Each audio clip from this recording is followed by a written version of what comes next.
Welcome back then, ladies and gentlemen, to DreamHack Summer 2017. This is Battle Royale, PlayerUnknown's Battlegrounds. I am Christopher Panky Pankus. I am once again joined by the beautiful Ilheim and, oh, she's 7. How are you guys doing today? Doing great. Loving the games yesterday, looking forward to some more. Yeah, I mean, same here. I mean, yesterday was crazy. Round 3 was insane. We saw some nuts plays, and I cannot wait to see what happens tonight. I went back and watched, you know, like re-reviewed all this stuff, and man, those grenade throws from Hollywood was insane. How he jumped over that rock with a shotgun, took a few shots, and then was saved by Marius. Just the fact that they were split up from each other and were able to reconvene back in the circle, push so far away. I mean, they were at the opposite end of the map, basically. Was incredible to watch. So I'm hoping for more big plays like that, but I'm also hoping for more urban combat. I want this circle to end. You really want that? I really want it, man. I want it really bad. So I'm looking forward, hopefully, to that. Yeah, we had a couple of moments where it looked like it was going to end in the city yesterday. It just moved away at the last second. Yeah, it's just a tease. Ends up on those hills all the time, right? Yes. Yeah, no, an open finish would be really awesome. It would be a good one to watch. It's amazing how, despite sitting here and shoutcasting it and watching it there on your screens, it doesn't sink in.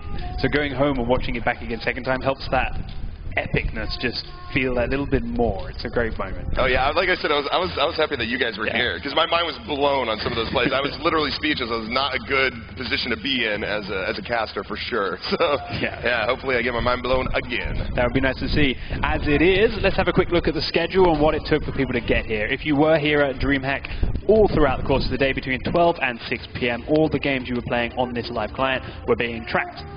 As a result, based on your top 3 placements in that time, the top 50 teams were invited to be here right now in these daily finals. That is how we've got these teams. And as a result, well, our top squad from yesterday are back in the mix. So there's a chance of doing the double here. No, that would be amazing. They've already won some big prizes, and that would be really cool to see them maybe win more. Is that too greedy? I don't know.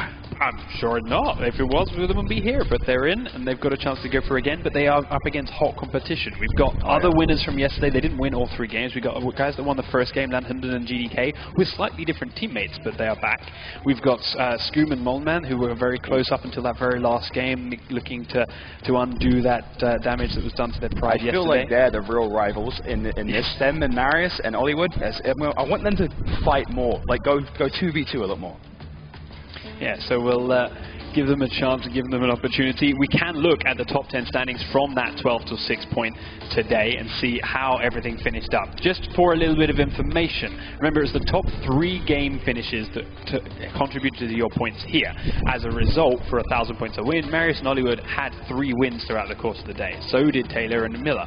But that extra little bit of point, that 200 and 135 that adds on top, is based on the kill count. So the more kills you got, the more points you got to add over there. And Marius and Hollywood played, I think it was a grand total of 8 games. Yep. Won nearly 6 of them. Wow. And came out as top with an insane kill score to boot. But you can see from everyone else down there, there's a lot of very close score lines. Skoom and Molman, as we said, were close by and in there again too. GDK with his new teammate now, Master Jim, back up there, and Landhunden right underneath again. Yeah, that's really close. Like, this could be anyone's game. Yeah, shouldn't be so easily written off today like it was possibly towards the end of yesterday. We are looking for a very tight match. No, I'm looking forward to seeing more of these fights. And yeah, there isn't a lot in it. This could be someone else's day today. We had a Marius and Hollywood day yesterday. This could be someone else's day today. And I'm looking forward to seeing some people really step it up and use, maybe some people went back and watched the VODs themselves. And I'm looking forward to seeing people employ some of their own tactics and maybe like try and counter some things they saw in yesterday's games. I try to remain unbiased, right? You know, like we were casting a game and everything, but I secretly in my heart I'm going for Tyler and Mila. I don't know. They got my play style, man. They stay out of the fight. They play smart. They don't get in too many back and forths, you know. And they did really well. They did really well, and it's just a completely different strategy. So it's good to see those guys do well without being super aggressive. Yeah, we were looking at some of the teams in the top 3 having a lot of kills between each of them. Then you look at Taylor and Millweller, and they were down there with 1 or 2 maybe each, but they were consistently in that top 3 for the daily finals yesterday. So see if they can just push it that little bit further today. We wouldn't be here though, of course, without our sponsors that are making this possible. So we do need to extend a thank you to Samsung, Nvidia, DreamHack, of course, and Bluehole ourselves for putting this whole thing on and making this possible. So thank you very much to them. But that is the sponsors, but they are giving us, as some of you may not know, a whole bunch of prizes for these guys to take home. For each winner in the duo team that takes that grand prize, there is an NVIDIA GeForce GTX 1080 Ti up for grabs. There is also a copy of the game if you do not own it, because as we said, anyone here at DreamHack can take part and play this weekend, whether you own it or not. And that is a deluxe edition copy of the game that comes with the very, very muchly desired PlayerUnknown skins. Which might be the biggest prize there. Possibly the biggest prize there, depending on who you're looking at, 1080 Ti or unknown skin. But there's also a third and final prize of a ticket to whichever upcoming DreamHack event you choose to attend. So yeah, if you're a big DreamHack fan, you can slide yourselves into another one of these. That's pretty awesome. And yeah, no, that's a really good prize set, and I wish I was in this tournament myself. It would be cool. I don't think I'm good enough to get all the way, but no, that's pretty exciting. Have some confidence. I should have some. I should play like Marius and Ollie with confidence all the way.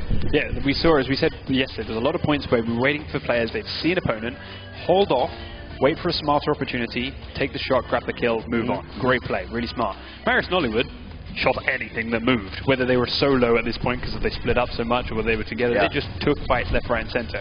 That confidence worked out very well for them, but that was a day ago. There's more time to practice now and a lot of other teams in the mix. It was funny because there was a point where somebody's elbow was sticking out from one of the trees, and that was just what they needed to do enough damage to knock the guy down. It was nuts.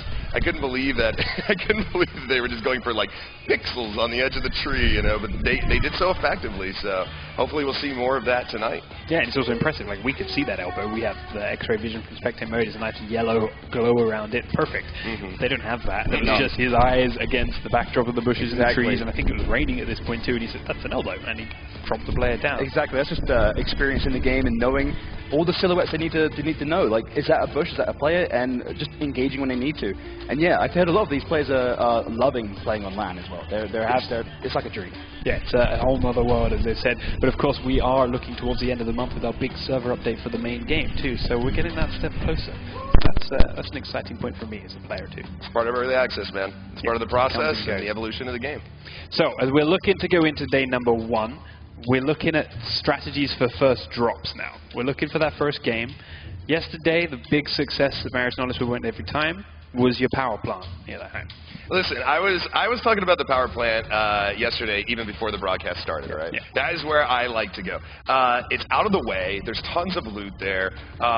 You can get what you need, even in the duos. Now, squads, you know, things might get a little dicey, but for 2 people, there's plenty of loot there. It keeps you away from a lot of the other players, like I said. And there's vehicle spawns that happen all out in front of the power plant, and there's other areas too to sort of transition to and continue to loot if you don't get what you want. So depending on where the circle's at is a big part of that strategy, because you really have to keep an eye on it and keep an eye on the time, because you can get caught like Marius and Ollie did in the 3rd round.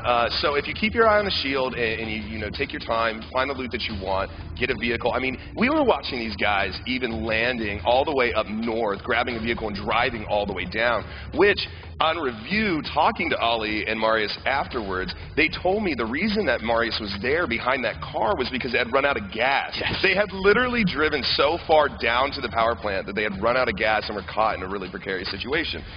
They were able to recover, which is great, but I mean, it's honestly just that good. Now, will it be good after this tournament? Not so sure, because it might be good today. Yeah, or today. Yeah, I mean, yeah. If any of these teams are actually like doing their homework and going back and watching the broadcast and studying their opponents, we may see some counterplay today, which is also exciting. So yeah, I'm a big fan of the power plant. I'm glad that they utilized it, because it's like I don't know, just confirmation that my head's in the right place at least when it comes to this stuff. So it also speaks to, as we saw yesterday, a lot of the commonly popular spots were avoided. The school wasn't that very much looted up. The hospital was avoided by a lot of teams. Gugpo crates, while having a great plane pathing for it, still only had 1 or 2 pairs that would end up in complete opposite corners of the spot. People don't like going for that early fight if they can avoid it, and that does result in some interesting routes with parachutes and people landing in the middle of fields when they're like, okay, I'll go down here and loot, and then they see all these parachutes open up around them and panic and change, and then they're out in a field with no loot, and then what do you do? Exactly. So, yeah. No, those high-risk areas. like, you don't want to die straight away, but also you want to get the good gear, and you have to sort of make that measure in your mind where you want to go. And it looks like a lot of players really chose to not go to the really, like, intense areas where normally in public matches people would go there all the time. Like, it's the first place people go, instant action. But if you're playing to win and there's some really nice prizes on the line, I notice a lot of players really want to, like, make it all the way, and they play a lot more conservative, but we're seeing some really aggressive plays from a lot of players. Well, what we see from online squad play is that a lot of competitive and high-level squad play is get to a building that's semi-close to the center of the circle and stay there and hide in third person. In duos, despite that option still being possible, players are more in for fighting. And now that they are flying over the map and dropping in a moment's time, we can get into game number 1, bring it up on your screens, and watch this action unfold. We are, as I said, live from DreamHack Summer 2017, and game number 1 of our Battle Royale tournament here is underway. So, with this flight coming over from Primorsk up towards Severny, yeah, straight from the south options. The southwest straight through to the north. Severny is a really good spot. And we're seeing a lot of players jumping out around the middle. We've talked about this before. It seems like some of the EU players are more interested in jumping out of the plane and then moving, flying as far as away from the plane. Again, competition. So they want to be as safe as possible. So making themselves as remote as possible is usually the way to go. Yeah, exactly. And I'm really interested to see some people. Sorry. Apparently this game is not legitimate and will be rehosted, so that's why we're not seeing it on your screens right now. Oh, so, cool. There's some things we can take from this on our side and talk about where those drops are going. It's more of a spread than we saw yesterday. Yesterday we saw people going down in very big clumps and then panicking the last second when the chute's open and spreading. This time there's a much wider selection straight from the start. No, exactly. I'm actually seeing a few people going for those high-risk areas that we were just talking about, and I think we might see some really good early action in this next game. It could come through. We will run to a short 3-minute break while we get this new lobby going on through, get the players back on in, get these hosted spectate PCs back on into the lobby too. When we do come back, we'll hopefully have a proper full game for you to watch with game number 1 of this series.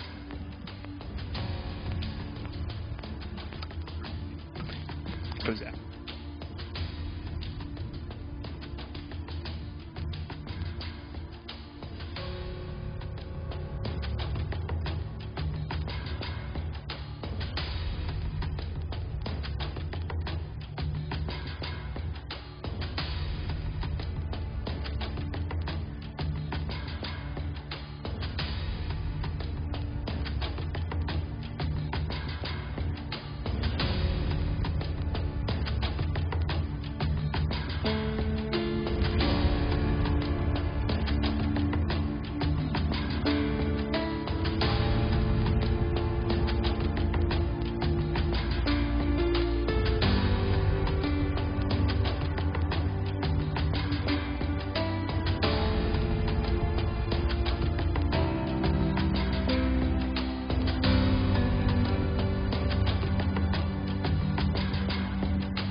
Welcome back then, ladies and gentlemen. We are moments away from getting into our proper first game of the afternoon.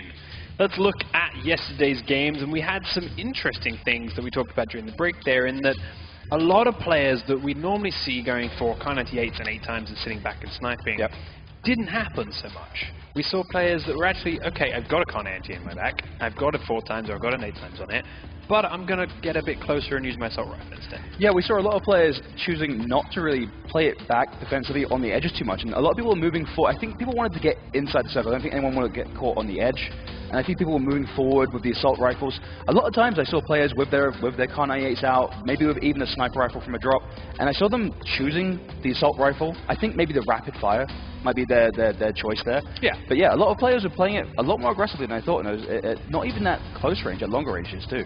I think that they just got confused with their guns because I saw Ollie using a SCAR at long range and doing so super effectively. Yeah, he hit a couple of shots. Yeah. No, normally, the SCAR is used for, medium to short range. That's why they've got the auto fire and stuff like that. But he was using it at long range. Maybe that's all he had. But you're right. We didn't see a ton of sniper rifles. I don't think at the end of the game we saw any shotguns. Maybe leading up, maybe a phase, 3 or 4 or something like that. But once it got down to the end, it seemed like the assault rifle reigned king, as far as I saw. Different variations, we saw M16, M4, SCAR, stuff like that, but not a lot of variation at the end there with those weapons. So it just shows how powerful those guns are, especially when they're starting to close the distance there. Medium and short range becomes everything. Especially with the AKM that hits really hard too. Like the 7.62 ammo is really good and really plentiful, and if you have an AKM, you can find ammo all over the map. And yeah, that gun hits incredibly hard, and a lot of people are opting for that, just getting 3 or 4 shots in, and then hopefully downing their opponent. Really small upgrade, actually, to the damage, I believe, in the last patch of the AKM. There was some small changes to the, I can't remember exactly the damage or the recoil, but there was some changes to the AKM, which has definitely brought it back into favor with a lot of players.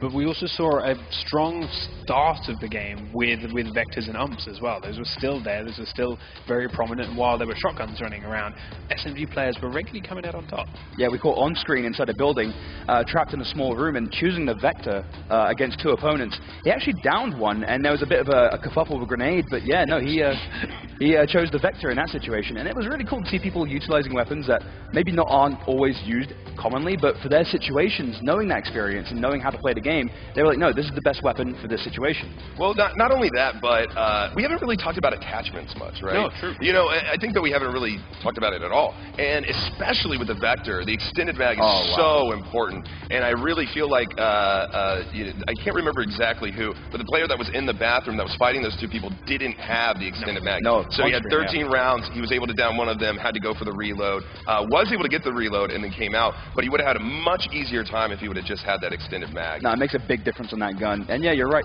We've got like suppressors, compensators, things that make like long-range engagements a lot easier. A compensator, I think, is one of the best attachments in the game. Oh, it is. The compensator makes the biggest difference to weapon recoil out of all the other barrel attachments. Yeah, and while suppressors and flash riders help a little bit, the compensator is my favorite out of all of them.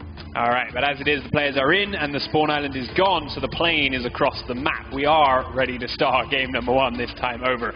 Looking at where it comes, straight up the middle.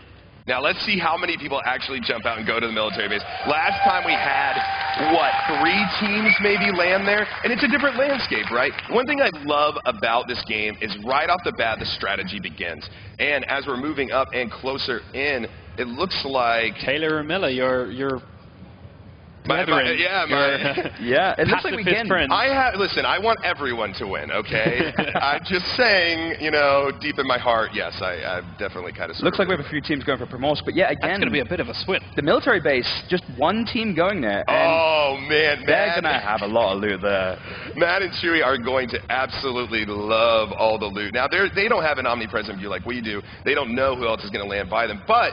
Part of the strategy is, while you're going down in this parachute, to look around and see who else is around you. And if they did that, they probably have a good idea that may be alone in the military base with a ton of loot. So it's going to be really, really effective for them. And we have Marius and Hollywood sticking to the true and trusted method of landing on the east of the map. And I really want to see if they go for the power plant a 4th time in a row. I'm really excited to see that. I want to see who counters that. I want to see if anybody was doing their homework last night and going back and watching this to see what their strategy was and then maybe try to counter that play.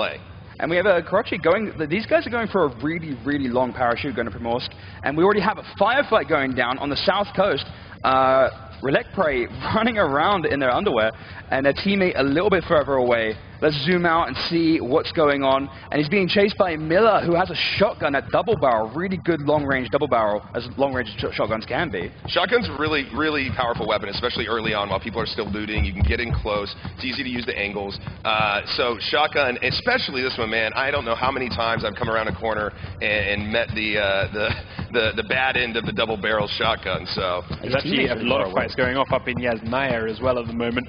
We're starting to see a first few casualties coming through as the circle has appeared for the first time down on the very bottom left corner of the map. Terminator, yeah, we saw an impressive performance from him yesterday. I believe he had like 8 kills in the last round and wasn't able to follow up with a good placement. I think they were like, you know, over 10, but still, I mean, aggressive players, and they do get points for kills, so.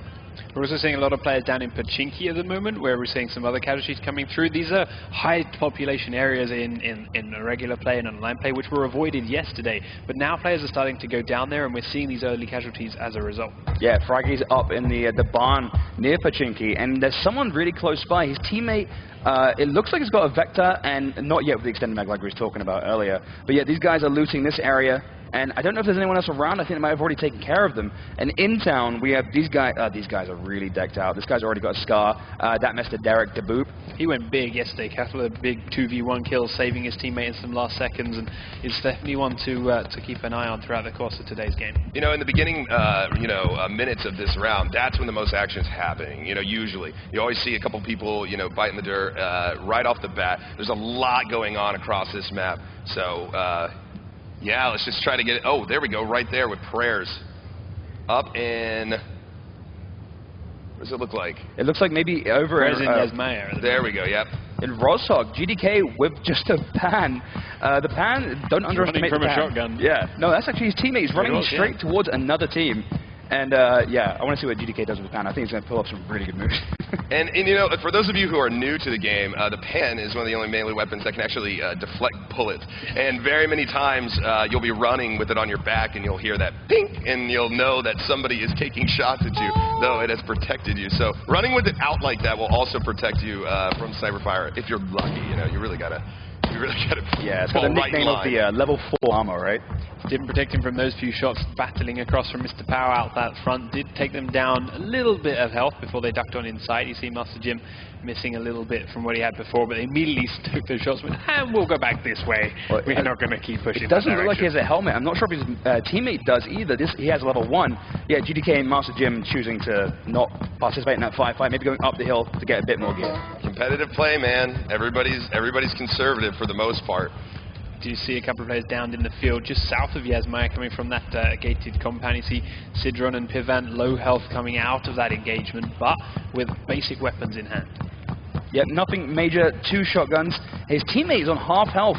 Looks like he's put a shotgun away to get the faster run. They're running straight towards Shoin, though. And I don't know if Shoin has a teammate around. He does, actually pretty far away. And it looks like he's got 2 players running straight towards him. He sees him at the last second, heads back inside the building, pulls out the M16. Can he get a few shots off on the guy early? He's giving it a shot. He's going to have a look, but the shots are rattling in onto him from elsewhere, and he immediately has to reposition and get to safety before it goes horribly wrong. Yeah, there's a lot of S12Ks there, so I was thinking like close range, but it looks like he does have an M4 there and taking shots, or excuse me, an M16. Tries to duck in the house, get upstairs, use it for safety, for healing. He's, of course, got that S12K himself, so he knows if they push on in, he's got a very strong shotgun to take him down. Shotgun here, and this is a powerful weapon. The shots are going off. I don't know if anyone got hit there, but it looks like he's still alive at the top. This is a shotgun war right now. And this, you know, in competition, one of these guys might just... you know, just leave. Like, this is not the kind of situation you want to be into. No, anybody's game. You know, anybody who's got the, you know, the other in their crosshair, one shot, especially low health like this. Now, he is bandaging some wounds here, so he is going to try to heal himself a little bit, but that's enough health gone that if a shotgun hits them, it will I don't know, my friend. They're talking to each other in game. They're talking to each other in game. That good communication there. His teammate. They're both miles from the circle. They know they've got a long way to go, and Sidron's taking a shot from elsewhere now too. Do you think that he's trying to, like, you know, like trick him to come out, or like form a alliance, like a ceasefire, like, hey man, if we could listen in, we can get back in there. Lanhunden is trying to help Schoen get out of that ability, and yeah, Pivot has now turned to run away. Oh. Yeah, it seems like they're talking to each other. Priven running away. I don't know if he knows where he's been engaged from. He needs to look to the east to see. It looks like Lanhunden moving in on him. Lanhunden was Schoen's teammate. He was moving in and he helped push Piven off, but as his car rattles past, he tries to hide a bit further. They do immediately turn up and continue north, which again is a strange one because the circle is the complete opposite direction and it's on its way in now. Sometimes you get tunnel vision, man. You see some people in the car, you take a few shots, and all of a sudden you're like, oh, what time is it? I better be moving. Yes, exactly. And then looking Sidron for mobs. really Sidron still has no health whatsoever, but is still moving. I wonder what did go down there. It almost like they had a little ceasefire, like a little, hey man, I'll meet you at the end. Let's just not do this right now. And so Evan's like, all right, man, see you later, and he's off. Yeah. I wish we would have stuck around a little bit longer there. So yeah, Tyrim took a few shots there. It looks like Prayers and Crab are really close by. Both of these guys have shotguns, and yeah, Tyrim doesn't want anything to do with shotguns. They're getting out. That shotgun. It doesn't matter how much armor you've had. I've noticed that I've had really good armor, really good situation, full health, and that shotgun just blows me away one hit. I mean, that's what they're there for, right? Short range. Milter, we have some big red flashing health bars as a couple of players are down. No PC up top of their garage. Jacob down inside that small hut. He is being revived, however, by his teammate, but Kaj here taking a little while to get across to his teammate up on the roof. I wonder if he's going to have enough time to get the res off before the other team pushes. Now, they are going to take a moment probably to heal because they're both low health. I mean, if they have health packs. And it looks like Kaj is playing a little bit conservatively, watching the door, moving around, his teammates moving towards him. I wouldn't be surprised if we see the res coming out very soon. It's about 9 seconds, 10 seconds where they have to stay still. And it looks like they probably are going to be able to get that off without a hitch. Jack right there, right below them. Looks like he's just kind of peering around the corner, using that third person to try to get as much vantage point as he can. Moving back to his teammate now. Beautiful level 3 helmet there, so he'll have some protection. But with that low HP, any bullet can end your run. Yeah, it looks like these guys are playing really conservatively again. Everyone doesn't want to die in these early stages. Everyone's trying to play it safe and get loot and get health and get away without losing a teammate. Well, that strategy only works for so long. This circle closes, and you don't have a choice. But for right now, you know, you just got to make the best decisions that you can. We talked about, you know, yesterday. Is it worth it to go back and save your teammates? Sometimes it isn't. You know, it goes against everything that, you know, we're told. You know, never leave a man behind kind of stuff. You know, but sometimes in this game, you got to leave your man behind just because it's the optimal play. Down on the south coast, just inside the circle, see Mr. Tibber and Soda's here fighting off with this car. Wow. It's going to go boom in a second. No! Oh! There it is! Wow! And Sodas falls. Mr. Tibber with the kill, hiding behind the shack in the middle of the field. Happy with that, and can now run out into the open to revive his teammate. Yeah, he saves his teammate there, and that was great. Like, sometimes they can cover behind those vehicles. It's a really good, like, choice to make if there's no other cover available, but yeah, they do go boom sometimes. Right now, by Gorgpole, there's another couple of players fighting over the remainders of the crates. We do see one player dying, but Sora... I wouldn't be surprised if we see flesh raining down over on this side of the map from the last explosion kill. Sora so, yeah, looks hiding like there without a teammate. Down. Can you see him from the window? I don't know how Superman's going to play this right now. It might be... he might have to try and save his teammate here in a really good way. Sawyer... Looks like Sora is guarding that top stairway. He's playing it really defensively. Oh, man. Is he going to be able to get this res before he goes down? That is tough to make that decision to go downstairs and engage, especially when you're alone. You know it gets a couple of people. But it looks like he is going to go down and take a peek, see if he can get a vantage point there. But he wasn't able to, and this is probably going to give it enough time for Bob to get a heal off. Yeah, it looks like he got that first aid kit off, and now they're about to storm the building. Royal Sora ready for him, though, throwing in that grenade. And it wasn't quite... It was in the room next door, because that's where they last Sora was. Sora's got great weapons for up close, and they're coming up the staircase. Now he turns his back on here, the worst time. Wow. Bad luck, man. Yeah. He was watching the stairs pretty well, and then, I mean, just that last second, I mean, again, omnipresent view, we get to see these X-ray people running up, but just turned away at the wrong time. Oh, looks like we caught the end of a firefight here, team going down. And it looks like Pachinki is a really busy area. A lot of teams over here, and the red zone's actually coming in hard here. And there's our first drop. Sulkis has actually spotted it, and he might actually go for it. He's running straight towards a pair of players inside that house, though. He may know they're there from the way he's dancing from tree to tree and using this to check his surroundings. But as he looks up towards the top of the hill, he's definitely making sure there's no one in his path when he heads towards this drop. He hasn't, however, spotted the players that are waiting. No, he also doesn't want to run into that red zone. He does want the crate. He keeps on looking up at it, but he doesn't want to run straight into the red zone. The red zone is a big thing in this game, and you need to take cover every single time as the bombs come down. And not surprisingly, Hollywood and Marius coming from the power plant outside the shield. They didn't actually go all the way there this time. They looted Milter and they went along the coast towards it, but there was another team at Milter Power which they actually fought before making their way back into town. Why do you gotta ruin my good time, man? I want to believe they went to the power plant, all right? But what's really interesting is actually Scoom and partner are actually on the opposite side, way up north, doing looting there. So maybe adopting the strategy a little bit, but changing it up on the actual place that they visit. Slucas has turned his back on this little house down in the field without realizing there's two players in there. Now, they haven't seen him yet, looking from where they're looking out those windows, but it could be very, very catastrophic for him if they pick the right time to peek. Yeah, a lot of players coming together on this hill, and this could actually be a huge firefight. There are multiple teams on this hillside. As he aims down sight, puts shots in. Unfortunately, none of them hit. Gets one little hit off. Bishop running through the foliage. And the explosions are happening in the middle. Is right next to him. That's got to make him feel a little bit nervous, but he was able to get Bishop down. Slucas looking around, looking for the partner. I mean, an obvious sign that the partner's still out there is because it wasn't an immediate kill. It was just a knockdown. So. And it looks like his teammate went down to the people in the building behind. Medi Joker getting some good shots off. And yeah, it looks like that everyone's playing this super aggressively right now on this hillside. This is absolute mayhem. Yeah, this is crazy. This is chaos. Just bombs raining down while people are running around shooting at each other. These are the kind of brawls that we see sometimes where it's just, man, anybody's game. You do the best you can, make the best decisions that you can, but it's difficult. Just so much going on. And it looks like Slucas is trying to make an escape. He's like, I'm done with these explosions. These bullets whizzing past me. He's getting out of there. He's had quite enough, and he's jumping in the car, driving away, taking shots on the vehicle as he drives away as well. Very careful through those wheat fields. Oh, and he actually he wants to clear the house there. So these two came in. They cleared the house out the two that were already in there, but the two that were already in there had downed Slucas' teammate that's up on the hill. Now Slucas went to try and revive him. He used the car for cover because he was already getting shot. He's now had to reposition through the window. It bounced off the glass. It bounced off the glass?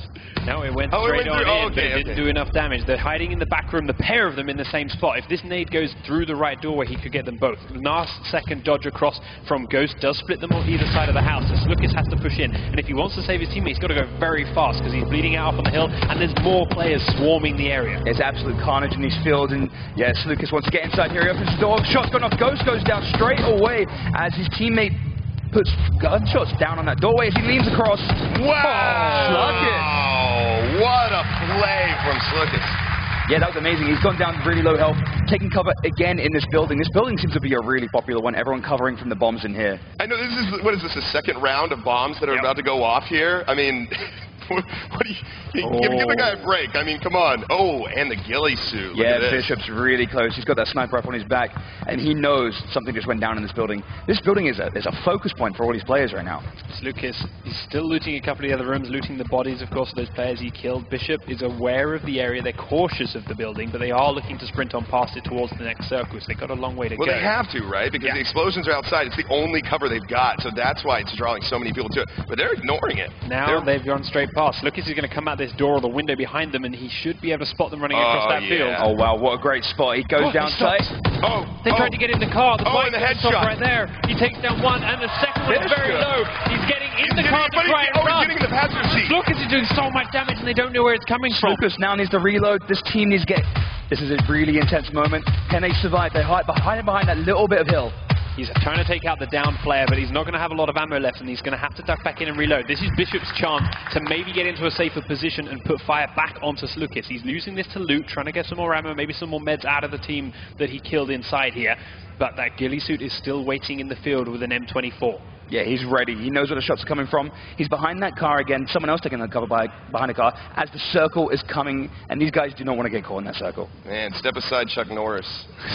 Slucas is just dominating these players. Doing what he can, but there's the blue coming through. He knows he's got to come out. That tunnel vision I was talking about earlier, when you start shooting at people, you start getting in these gunfights, you stop looking at the time. And here goes the motorcycle trying to get out of here, Bishop, with the ghillie suit. Kind of a silly picture. The guy in the ghillie suit and the motorcycle trying to escape, but he's this is only out, right? Oh, he might not have fun here on the hills. Yeah, yeah. These are the most dangerous areas. Yeah, I've crashed here so many times. And you know what? Like, the motorcycles are really unbalanced, like, as we just saw. And yeah, he's getting the hell out. Oh, wow, okay, it was just a little bit of lag. I thought he had crashed. Yeah, but hey, he made it away from Slukas, and that's an achievement in itself, because he was very much pinned in that field. Slukas a slight mess up to let that happen. Here's JoJo from yesterday, too, who got a double kill and a couple of players moving through the river. And it looks like he's going up top, trying to take shots and protect his teammate. He was able to get him up, but he hasn't been able to get a heal off yet. Derek, who you had said earlier, played really well and actually had backed up JoJo in one of the matches that we have Yeah, he's a great player, and he gets the first aid kit off. This might be a 1v2, and he gets shots on. Oh, nice headshot. Great shooting, yeah, and he goes down to the grenade. Oh, wow, the grenade. Trades him straight back. We still have 70 players alive right now, and we can look at the map at how small the circle already feels with so many of these players looped in here. Yeah, that Mr. Derek didn't manage to res his teammate, and yeah, he's king of the hill right now. I don't know if it's just me, but I feel like today there's so much more aggression. Yes. Like, I mean, early on, when people are starting to spread out a little bit, we have seen some people, you know, backing off, running, retreating. But for the most part, I mean, this has been a lot of action, and we're not even to, you know, the last couple of phases yet. No, barely anyone's perished so far. It's actually a really intense game. A lot of people really playing conservatively, but also playing really aggressively. It's actually a lot of fun to watch. Yeah, a lot of players coming on in. Slukas, I still believe, is the furthest outside the circle. But the last couple here, you can see Piven and Sidra and his teammate that went all the way up to the north of Yasnaya are coming back down now and making their way in towards the safe zone. As that circle ticks on through, we're one away from that death circle that everyone tries out. This next one really starts to hurt. But they'll be inside and they'll be safe for a little while. But there are players everywhere. You know, if you're new to the game, you know, as these phases go on, the shield gets more and more damaging. So it's really important, especially from here on out, to make sure you're in the circle. That should be priority for a lot of these teams. Yeah, after a while, that circle does a lot of damage. And if you get caught outside, sometimes you can't keep pace with the circle. I found myself a lot of times running after that circle, wishing I was a little bit faster, and yeah, not quite making it. But yeah, no, getting inside the circle, knowing where the circle's going, and using that and analyzing it and getting yourself in a good position, not just getting just straight in, but also getting in a good position, it shows experience in this game. Now, after just mentioning how more aggressive this has been to begin with, things have slowed down a little way now. JoJo taking some shots at Jukebox, driving around through the middle of everything, but he's got to be careful not to give his position away, because with his iron sights in that spot, people can really easily outshoot you over those kind of ranges. And it doesn't look like he has a helmet No, either. it didn't look like level 1 backpack, no helmet. Very dangerous play. It's been a bad round for JoJo. Jukebox just blew up. Marius kills Jukebox guy with a vehicle explosion. Oh, wow. It's interesting. You don't see a lot of fights here at the quarry. It's kind of interesting to cast this, especially because I don't know the angles around here. JoJo's landing some shots. Prayers down there has an ump and a crossbow as his second weapon. We saw him switch to it a second ago. So while, as I say, no sights on that AK means you can be outshot easily, crossbow, that's a challenge and a half. But he does still have his teammate here inside this 3-story building who heard those shots and is aware of the top. Yeah, it looks like he might be able to go on that top floor, maybe, and he's choosing to, and maybe get some like sights on. He needs to defend his teammate. His teammate's taking a few hits and doesn't really have anything to return fire with. Well, you know, patience. We talked about patience yesterday, and it's very important here. I think without a helmet, without, you know, an absolute chance at the kill, you know, maybe staying on that hill and just, you know, staying quiet is better than revealing your position by shooting at others. And it looks like Crab's teammate is joining in. Prayers in the bottom of that building. JoJo is playing it really patiently. He has no helmet. He doesn't want to get caught. Any gunshot could end him if it goes straight through the head. And yeah, he's just camping on this hill, prone, utilizing, as you said yesterday, not a lot of players utilizing prone. We're seeing a lot of players, when they're playing defensively, when there's a lot on the line, using prone a lot more. Yes, they can use that to hide in the grass and hide on these slightly unpeculiar angles, which people aren't used to looking for the shape of a person as it looks when you go prone like that.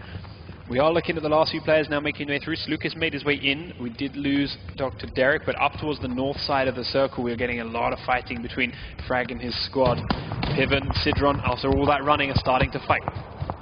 Yeah, Piven running. They're taking a few shots. Sidron, this entire game, we've seen him on no health. Yeah, it's like he's just challenging himself. Like, it's not hard enough. He's got to run around with 2 HP. Yeah, no, it's no first aid kit game for him. But yeah, he's taking shots from Valen behind and his teammate. They're chasing, but I think they might have lost him in the forest.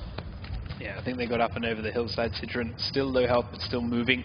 Now as the blue starts to come on in again, everyone's moving through down towards the southern edge, out in the big open fields and the compounds. Relic players and Mr. Tibber are looking to fire out from inside that compound. And so we've got a lot of players on top of each other right now. Rival Monman taking down Spreade, and his teammate Scoom trying to get up that hill. The geography is just not good for him. Oh, and he loses his teammate. Hey, he's taking some shots. Wow, what a save. Yeah, his teammate's going to be really thankful for that one. Caught right in between those two teams. Scoom having a moment trying to get up the hillside. GDK there you see driving past, but there's Hollywood and Marius waiting for Scoom and Molman right on the other side of the cliff. They heard those shots. They know they're coming, and they'll have seen in the kill feed. They know exactly who it is. So they are prepping themselves for the fight that's about to come their way. It's so funny. Right just to the mention it, and the audience is starting to clap and everything. They become fan favorites because they just play so well together. Yeah, and everyone saw the games yesterday. These guys are doing fantastically.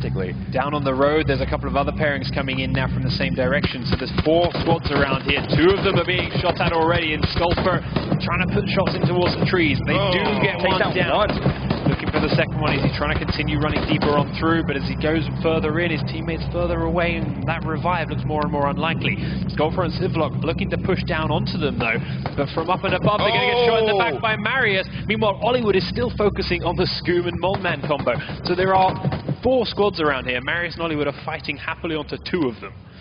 And Hollywood is running back to his teammate Marius. Oh my God. And down the ball immediately drops him. Scoom is just running for the hills on the opposite side now, getting as far out of there as he can.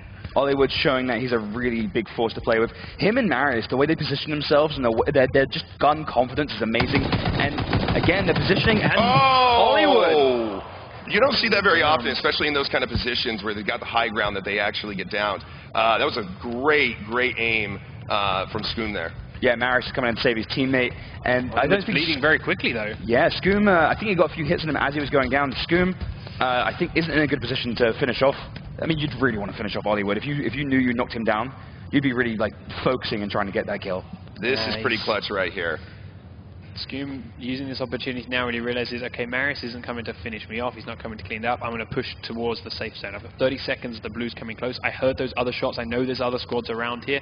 I'll let them deal with reviving Hollywood, and I'm going to try and get to a better position. So he's running along the road, keeping himself close to the cliffs. They can't shoot down at him as much as he can, and he will now make a break for the hills. And there's 20 seconds for that shield, too.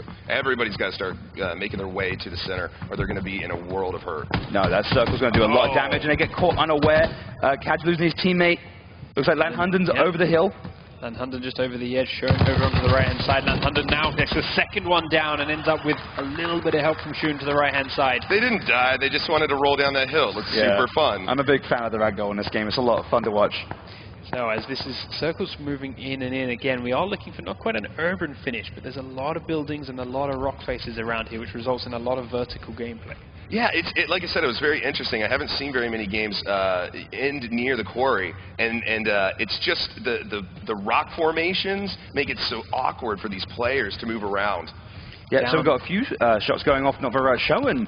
On this hill, again, the verticality of this area is really interesting. A lot of the time we see a lot of engagements from tree to tree, but yeah, this is a really good spot for a lot of interesting firefights. Down on the bottom right of the circle there, we've got 4 players very quickly catching each other up, and we do see one drop very quickly, looking to finish him off as Mr. Tibber turns around to try and avenge his teammate, but Timinator's still got to push towards the safety of the circles. The blue is right on them. They are holding fire and trying to keep Tibber behind this tree, but as the blue overlaps, they've got to get moving. Grenade's going to try and keep him pinned, but as they sprint on through, there's not a lot of cover here waiting for him. Tibber has 2 players that he's got to kill. He starts firing on one and does get the down in him, but now Timinator's pushing closer and closer and getting behind the tree. Tibber switches it up to a rock. Timinator's undecided between reviving his teammate and taking the fight. Tibber holding a double-barrel shotgun there, waiting for it, looking for a chance, sees his elbow and tags it while Ty's mid-heal. Uses this to push a bit closer, but now you can see shots coming from behind Mr. Tibber trying to keep him lower again. And he does get taken out by Taylor from behind inside the building. And they're not stopping, they're actually continuing, and it looks like they got another on Tyrium there. Tyrium goes down, and Mad Shrimp getting caught at range with that ACOG. That ACOG's a really good sight for this long-range engagements. And yeah, that AKM doing massive damage. And we were talking earlier about the elbow staying out from beside the tree, and he's just picking at him. Piven, somewhere on the map, Piven just got killed by a Tommy gun. What? Oh. Wow, that's something north somewhere, I believe, where he was. Scoom, meanwhile, elsewhere is fighting on through. Hollywood has been downed elsewhere by Skullfart. Looks like Solstice is coming up from the north, too. Scoom taking a couple of big hits and going down. Looks like he got hit from behind, actually. Yeah, it looks like this team, Shrimp and his teammate, moving up behind and getting a couple of good shots on Scoom. Yeah, so with this many players left alive in such a small circle, we're seeing so many people getting surrounded at the very last minute. Marius is still standing, but having lost Hollywood, he's now in a bit more precarious spot. Best spot right now is these two squads, GDK and his new teammate, inside that compound in the middle of the circle, but there's still a long way for this to shrink. Yeah, we're looking like we got a bunch of players in this southern forest engaging each other from tree to tree. Pleb looking, actually sees Curry, and it looks like they're taking cover behind trees, trying to get off those stims, trying to get off that health, that first aid kit, which is really powerful in these games. Going from anything from 1 HP, and takes another big hit.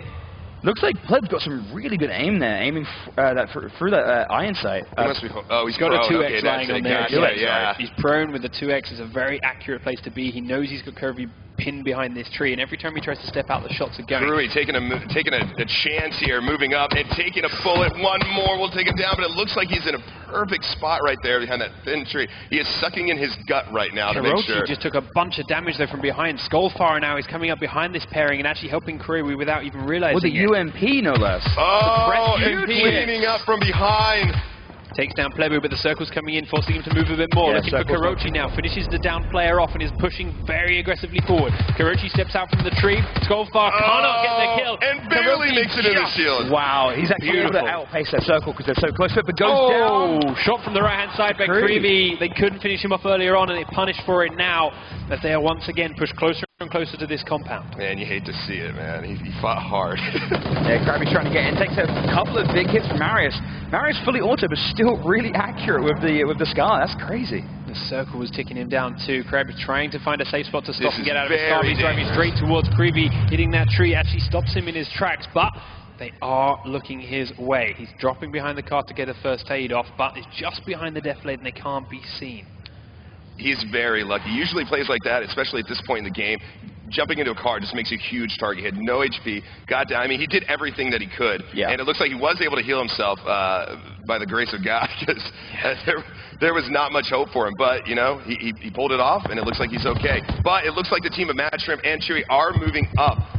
Speedy getting a couple of downs there. Rekos, the teammate who's still up, trying to fight two fronts right now. Speedy puts shots down in the town on the building. He's up high, shooting low, and it looks like Rekos might be in a really bad situation right now. Nino with the Scar, the level 4 pan armor, and a sniper rifle on his back. Rekos is surrounded by 4 bodies right now. I don't think they realize there's another man down there, so they are starting to move, but they're cautious. Speedy and Nino having a strong setup with the ghillie suit, with the M24 and this suppressed M16 that was doing all that damage from Speedy. But they still have to be aware that one more player is down that hillside. Using the sniper rifle over the far side, they are doing a lot of damage to Greavy and his teammate after they finally finished off Crab, who was driving in that car, but these shots aren't landing where they need to be. With every one, his position gets more and more telegraphed. There it is. Yeah, Nino with a huge hit. Mad Shrimp might not have time to go back for him. The circle is coming again, and these players are being pushed closer and closer together. Mad Shrimp forced to run across the road. Nino easily takes him out with a great shot, but they are flanked on the left now. More shots coming out from Speedy as he's using that M16 to take down GDK, who's inside the compound. We've seen this a few times now where the circle will end half and half on one side of this wall and there's no way through it. So if it pushes the right direction, it could get precarious. Down towards the road it goes. The players inside the compound are going to have to come out. Down to the blue goes GDK. Overly takes out his teammate Master Jim inside the building next door, and Speedy, having heard those shots, is looking to push onto them. The door is already open. He goes up towards the window, sees them inside moving around. They don't seem to be aware of how close he is. He's playing the shots come in from the left-hand side. They are forced their attention away. Now he peeks around. Can't finish off one, and they're aware that he's here. Looking left and right. He's inside the blue for a little bit. Taking a lot of damage, but he does get down on one. The second man comes on out, looking for a trade, but they are forced back on in. There's grenades bouncing off, and they will close the door for a brief respite in this combat. But it doesn't look like it's going to get jumping out the window. Oh, wow. It looked like there was some confusion there. He might have hit the X button or something, whatever he mapped to the gun, because he put his gun away and was just jumping out of the way. it looked like he was just caught in a bad spot. Now, especially now that the circle is in a whole new area, out towards the road, at the corner of this building. So Nino and Speedy are going to have to move down south. And this is now two teams, Taylor and Mila, here, moving in on them. Still, I think they are actually inside. Taylor and Mila inside the circle. Speedy coming around the outside right now. Speedy separated from his teammate, and it looks like Nino's opting for the Scar. Miller just trusting the UMP and Scar combination. Really impressive. And Speedy, he might see him using third person. Taylor, third person in back. This is a really tight situation. These two teams have made it all the way down to the lost two. Taylor and Miller are outside the compound. Nino and Speedy, knowing they've got to get across towards the side of the road, knowing there's only one place that Taylor and Miller could be, because they knew they were behind them on the hillside. And they have to run out here with no cover and make this run, and there he goes. They've got the prone. They can see them behind the corner, and they can hide to this angle. Speedy, we've already seen how damaging he can be with this M16, is looking to get that perfect angle. I don't think they saw Speedy. No, I think Speedy was very quick. Be cautious. The grenade's coming out now. Taylor is throwing them in this direction. They're standing on top of each other. This is a mistake we saw teams make earlier on. You group up too much, and it makes it easy. Speedy gets down by the grenade, and it's all on Nino. He's got that M24 in hand. He switches back to the Scar. They're both pinned behind the same corner. As they step on out, he's landing shots onto one. Next man comes around. Down goes Speedy. Taylor and Miller take game number one. That was an amazing finish. Wow. And we saw how important it was to stay away from your teammate. We've talked about that multiple times. I think that Speedy had a great flank on them there at the end, and may have even been able to turn it around. But Nino ran up right beside him, drawing attention to Speedy, and the grenade that was maybe even meant for Nino hit Speedy, downing him. Yeah, I think I agree with that one. Speedy's prone position, while they saw him run around, they knew he was around in the space somewhere. He got prone and was crawling far enough that the confusion would have been enough, but those grenades funneled straight in the direction of his teammate Nino, standing out in the open, landed perfectly. Speedy and Nino playing great, but it proves that patience is a really key skill in this game. Like knowing when to move and knowing how to move. Like Taylor and Miller, they moved perfectly. It was a great positioning. They had cover, and it was awesome to see. Yeah, and like I said, I watched the replay from yesterday, and Taylor and Miller, the reason I like them so much is because they transition so well and at the right time. They're always aware whenever they go out, but their transitions are just godly, really. I feel bad for Nino and Speedy because with the circle, it was really tough because they had to either run across and stay next to that wall, which they knew Nino and Speedy were at Nino and partner were at the other side, but. What are your options? You know, they had to cross. I think Speedy had the right idea. He ran when nobody was looking. He got down. It looked really good. But Nino probably thought to himself the reason he ran over Speedy was because, what am I going to stay next to this wall? I'm going to run down this wall towards them? Yeah, exactly. They're both looking, you know, both players are the far end. The perfect position is where Speedy was. It was out wide, gives you a big angle on it. So Nino's, I'm fighting these guys. I want to get in a good spot. I want to keep going right. I want to keep getting a better angle. Unfortunately, that did land him right on top of his teammate. And it was the right play to go early. If you were waiting for the blue to push them out, then they've had an even tougher time. They wouldn't have been able to stand still.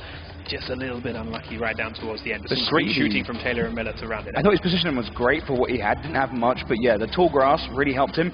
Being behind that small little hill was really good, but unfortunately his positioning and his luck, the RNG of the circle, just wasn't in his favor that time. No, indeed. But that's game number one in the books. We're going to run to a short break, get the players back in the lobby, and get back here in just a moment's time for game number two.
Welcome back, ladies and gentlemen. Game number 1 here at DreamHack is in the books for the day. So game number 2 is being set up, good to go in just a moment, and we have brand new winners in our first game of the night.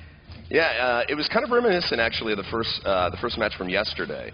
Ollie being caught in kind of a difficult situation there at the end. The team of Speedy and partner, they were having a hard time too. It's interesting when it comes down to the end, exactly where the circle is going to go and how you have to make those quick decisions to catch up and keep up with the other teams. Yeah. Exactly, making the best of what you got and using your position as well as you can. We saw Speedy at that building, like utilizing the window and jumping up and gunning the guy down through the window. That was amazing to watch, but unfortunately the final circle just wasn't in his favor, even though he did the best as he could. Yeah, just got a little bit singled out. Looking back at some other points in the game, we saw a lot more action throughout the course of the match. It was insane, especially like right at the beginning, right? Yeah. Go ahead, sorry. No, it's blown away. It's right at the start. We saw a lot of players dropping into the areas that yesterday were avoided, the high population, the high loot certainty areas, the Pachinkis and the schools and the Roshok and Gopal, which yesterday we saw a lot of people avoid. Today they went, no, I'm not going to avoid it. Everyone else is avoiding it. And as a result, we had some big clashes in there right from the start. Yeah, and it was interesting to see Skoom and Moleman actually go up north. They had to have reviewed the plays, you know, because it looked like they had done the same strategy that Ollie had done, except for on the opposite side of the map. So it's like, okay, you guys go down there and you get your loot and you're pretty much unopposed. You know what? We're going to go up here on the other side of the map, and we're going to be unopposed, and we're going to do some looting. But they did get caught at the bottom of that ravine there with the road, which made it very difficult. But he was able to fight off Ollie and actually down Ollie and make his way across. He played very, very well. And it's a lot of fun to see that verticality, like you're saying, that area. Not a lot of times you go there. There isn't a lot there, but the circle was shrinking there, and we saw a lot of players like utilizing like the hillside. The guy had no helmet, sniping down on some players, and using the hill to their advantage, like taking cover when they needed to. It was really fun to see. It's like a different style of Battlegrounds I'm not used to. Quarry is super weird. It's super weird because we're used to a hill, or maybe, you know, a couple of rock formations, some tree fighting, stuff like that. But the quarry actually has like several levels there inside of it. So steps down. So as people were, you know, trying to get the high ground up here, there's a few people running down below. Like you said, the helmetless one taking shots there. Again, I think that was the craziest play because without a helmet, it's one hit, you know, one kill on the head. He didn't. I don't think he had like a great shot on a lot of those people. He was doing damage, but ultimately that was some risky play. Yeah, and we saw a lot of like really intense matches, and yeah, it looks like at the end of the day it was showing experience over anything else, and even Marius and Hollywood not making it all the way to the top like they did last time. No, yeah, and Skoom and Moleman too, the other favourites that we thought would finish high yesterday, had some okay games but knocked out fairly early this time. We also saw somewhere out on the map a Tommy gun was picked up, which is, I've never heard of it. Yeah, like we were saying earlier, not a lot of people going for the high-risk areas again, like a lot of people playing defensively, but people were going for a bit more risk this time. A lot of players going for the crates, going for the high loot areas, and it was, I'm looking forward to seeing more people playing more aggressively. And at the beginning of that match, like the beginning of the match where all the firefights were going off at the same time, it was hard to know where to look. Well, I think everybody's just getting more comfortable too. Yeah. I think that when you first get in there, you're kind of feeling it out. You're playing more cautious, you know. And going into the second day, I just saw so much more confidence in these teams. They were willing to go to the high-risk areas. They were willing to engage with each other. We still saw some running and some disengaging, which, you know, that's what you got to do. That's what you got to do. But for the most part, I felt like it was a much more action-packed match than we've seen so far. So I think the attitude is starting to change, and the meta is starting to change even day to day here at DreamHack. And well, we didn't get the ending in that close quarters building combat that you asked for. We saw a lot of points throughout the course of the game with people that weren't scared to push into a building. We saw that on the edge of the Pachinki field. Sulcus went in after two players had already pushed in and killed it. He went in and finished them 2v1 all on his own with that AKM and cleaned it all up. We saw a lot of building combat there, and then, as you say, right at the end, Speedy jumping up through the windows, playing around the door, dancing left and right with the players that are there, showing what you can do to combat people that are sitting inside. Well, Taylor and Mila, that's like their bread and butter. They get into a building, they get in the second story, and they just wait. they wait. And I've noticed that they try to pick buildings that are, you know, either close to the center of the circle or at least within distance of other buildings that they can transition to and then reset up camp, basically. Yeah. And it's extremely, extremely effective. And they were taking a few shots from the building I saw and doing a little bit of damage, but for the most part, they were staying quiet. They stayed quiet on the outside. They moved in when they needed to, and at the end, they had the position that they needed to win. Yeah, and they had, of course, that ghillie suit. They had, wow, yeah. Well, they were up against that ghillie suit and then the Silence M16, and yet they played it smart. They waited. Like saying, it's about consistent results more than getting the one big win. You have to play consistently, and if they are playing conservative, playing defensively, but they are getting far in every game. Yeah, and I said yesterday, you know, if you're not somebody who's got the best aim in the world, you know, there's still a lot of fun to be had in PlayerUnknown's Battlegrounds. If you're a, you know, strategic thinker, that can be just as valuable as gun skills in this type of game. So, as it is, we are looking to get into game number 2. All of our players are there, and you just saw them vanish from behind the map as they jump onto the plane. Let's see where it comes in this time. Last time we came straight up the middle, over the military base, up towards Severny. Now we're coming from the right-hand side and going straight across the water. Not a lot of options from down here. Well, I wonder how many people jump into, the power plant. The power plant. I wonder if Ollie and Marius are going to go there. Actually, it doesn't look like anybody's jumped out right away. That's when you're first allowed to jump out, and that's a lot of players. So how many players do you think made it this far, saw no one jump, and chose to go for it? Oh, like all at the same time? They decided to jump out. Like, oh my God, no one's going there. Let's go. I feel like at that point they could have jumped out a little bit earlier, and I think they were watching, and I think okay, yeah, I think that you made a really great call there. And again, we're not seeing people go straight to the ground, trying to get to the ground fast and right away. They're willing to fly as far as they need to spread out and get away from the other competitors. Yeah, exactly. And we got a pretty even spread all along. Looks like Shrimp is staying into the very end, going for Primorsk, it looks like. But yeah, a lot of players. Actually, we have a few players going across to the military base. They're going for that long shoot again. And there's Sluskis, who actually is going to the military base, who had some incredible plays. Took on 2 teams basically by himself and came out victorious and scaring away one of the other competitors. It was pretty crazy to watch him come down from the north. Unfortunately, he wasn't able to pull up the win, but some great plays for him. So I can't wait to see what he does going to the military base. Sure, he's going to find some really amazing loot. So, as we do see the last few parachutes dropping off, people have got up as far as the Pachinki area and as far as that crater spawn, but there's a lot of areas north which, if people find vehicles and get up there, will be very alone, safe, and unlooted. Yeah, unlike these guys who are all crowded together in the same small town. Yeah, there's a lot of looting going on right now, so everybody's just scrambling to get a weapon, whatever that might be. But I think once somebody does find a weapon of value, I think we could see a lot of fire play here very shortly. Yeah, there's an Uzi right there, yeah.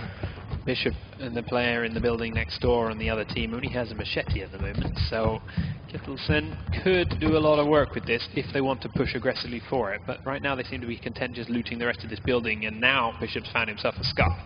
Yeah, and he's going to leave some scars on some of these people if he figures out that they're just south of him for sure. Bishop, last round, was down, was able to get back up from the teammate and make a few more good plays, so he's got some skills, so we'll just have to see what happens when he figures out these couple other teams are here in the vicinity. Exactly. We've seen these players grab their early guns, but it looks like Bishop's really playing conservative right now. He doesn't want to engage anyone right now. No helmet. The helmet's one of the biggest things in the game. You need at least a level 1, otherwise any bullet could end you. Despite being so close together, these guys are still kind of far away. Let's have a look at the map and find out what else is going on around. We are seeing a first few casualties coming in. Big Boy here just picked up a double kill with a level 3 helmet and a pistol and nothing else. So he is down a teammate, but has done a bit of work himself. Pachinki, despite some players heading that way, Marius and Ollie would have free reign of the town to themselves. The school and Roshawk has a little combination of players in there, and some players it looks like Fraggy is just running from where he landed up and through the fields. There's no loot really around that point. The circle's pretty good for all players. It has landed right center of the map, so despite the less than optional plane route, everyone's going to have a nice, safe chance to get back to that circle. And I noticed that Ollie and Marius aren't going for their signature strategy there in the southeast. And do you think that's because of the fact that the trajectory of the plane came from that side? Oh, definitely. Yeah, and that's just, you know, I asked that question kind of rhetorically because, again, the strategy starts right off the bat, you know? Exactly. And it's important to know in this game. That, but they must also know that people have been watching the VODs yesterday, and they might know that the strategy, they don't want to be challenged, and a lot of players might be going for those big kills. They want to go for, like, the very impressive, and, like, they might not win the entire tournament, but at least I took down Marius. Just claim that title, that's all they take home. But you know what, hey, if I was able to get a kill on one of those guys, I would be super happy. Please try and shoot them with your pistol. There's no way. And playing it safe. I mean, he doesn't know that's Tyler and Melee, but if he did, he definitely wouldn't take a couple shots on those guys. Oh, yeah. So we do see Bishop picking up some kills now down on the coast as his teammate Lil Hop is coming around to try and help with the fight. Yeah, Bishop getting a really good headshot on Kittleson. And yeah, you're exactly right. He's got that scar. His teammate's moving up. And it looks like Mr. Kapow is in a really, really unfortunate situation. Only a pistol. Yeah, only a pistol and all alone. Bishop with the high ground, with the scar, with his partner Lil right there. It does, oh, and a Molotov goes up right above him. Mr. Pow is probably probably trying to figure out what he's going to do here. He's got the Uzi out, which is a great close-range weapon, a smart play. Lil watching the door with the shotgun, but again, Bishop just covering up top. This is some tactical gameplay from Bishop and Lil, keeping this guy pinned here with absolutely zero options, because even if he ran north up there, Bishop's going to take him out. If he does manage to get to the door, he's going to find a shotgun in his face from Lil. And it looks like Kapow is judging those corners. He's playing really, really defensively. He knows he's outmatched, and it looks like Bishop's going in with the scar, and it looks like he's edging his corners, and this could come down right now. Seeing a little bit of a flank. Now, I'm not sure if Mr. Powell saw that transition. If he didn't, this is going to be an excellent flank. Lil coming around the right side, triangulating the attack. Simple geometry. And, oh, Mr. Powell actually taking down his partner. Him off too. Oh, man, that hurt. Mr. Powell taking no prisoners, but doesn't manage to get the finish. And Bishop now on his own. You know, I said earlier that Bishop was going to leave the scars, but I think Bishop actually took the scars from that encounter, losing his partner. That was a great play for Mr. Powell. It's unfortunate that he went down. So the Fluffy Red Panda and his teammate trying to engage this team in this building, really defensible position. He's pulled out that submachine gun, so he's going to go for like a fully automatic from the hip shooting. Oh, and takes down the partner outside and executed. Oh, man, this is kind of a crazy play from Fluffy Red Panda here. He's playing very aggressive, just running up on this building. It looked like he was going to run inside, decided to run around the other side, ran to the partner, was able to kill him. Looks like he's moving around the outside, kind of just feeling it out.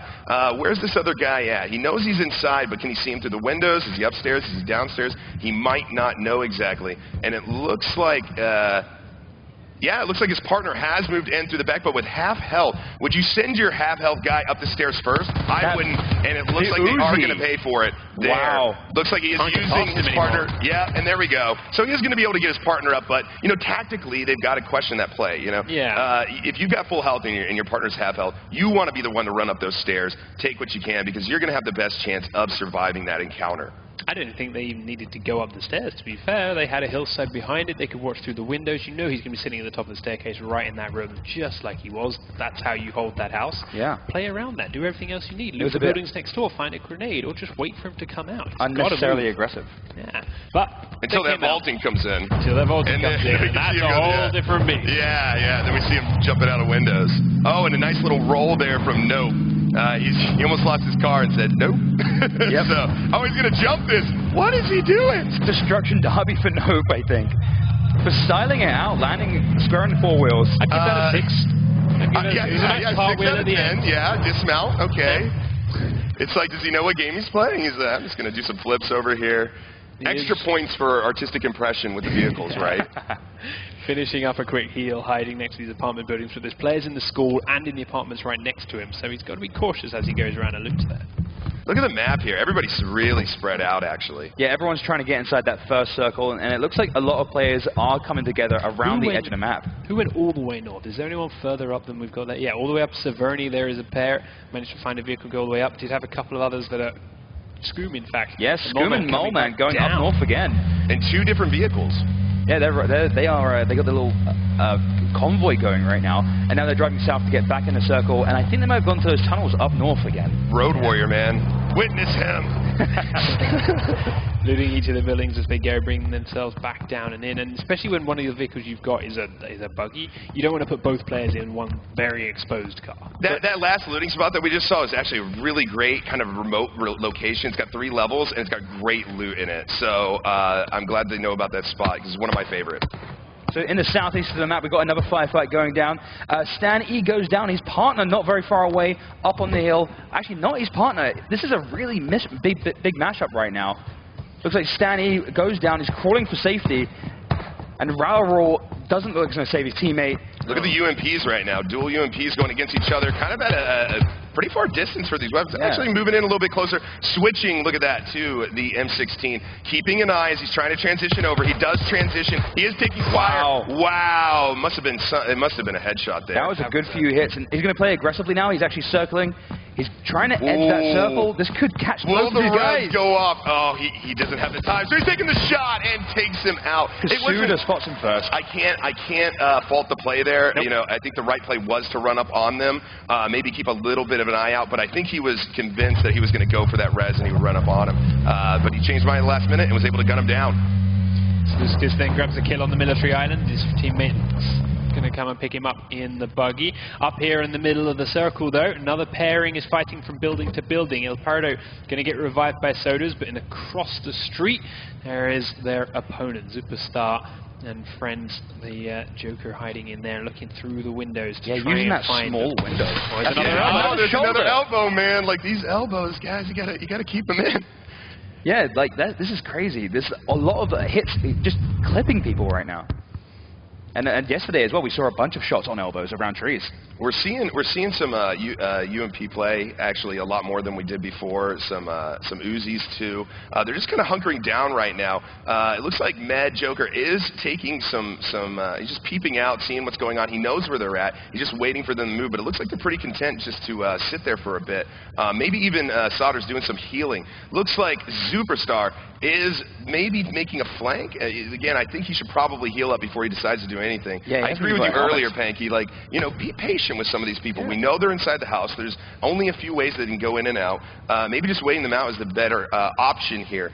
But I mean, they're still taking little peeks here and there. They know they're over there. Medi Joker keeps landing one more shot, and you can keep doing this. They're going to keep wasting their healing, and then they're going to keep using their healing, and then their armor's going to drop. And you can just keep whittling them away, and you know that the circle's going to come your way sooner or later. Either it's going to end right in here, and you're both going to be great to the end of the game, or one of you's going to have to move out in some direction. Oh, and Medi taking some heat for poking out his helmet there. As well. Medi Joker and his teammate, neither of them, I don't think, have a helmet right now. Yeah, I think actually his helmet just got blasted off in that encounter. Now, if Superstar does, I feel like he wants to flank. I feel like he's moved from both sides of the building. I feel like he wants to, but if he's going to, he's got to get some suppression from his partner.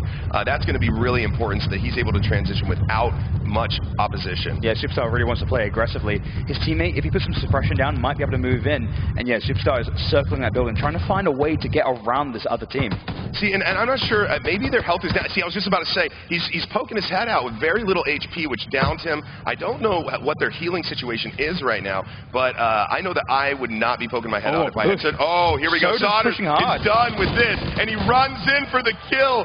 Wow, and what a great play. That was amazing. Yeah, he knew exactly when to move. Yeah, tactically, I feel like Medi might have made a mistake there. Again, I don't know what kind of healing they have, but if he didn't have any healing, okay, maybe. But poking his head out there with, you know, less than 10% HP just lend themselves to a bad situation. And he was able to capitalize on it. Good for Solders.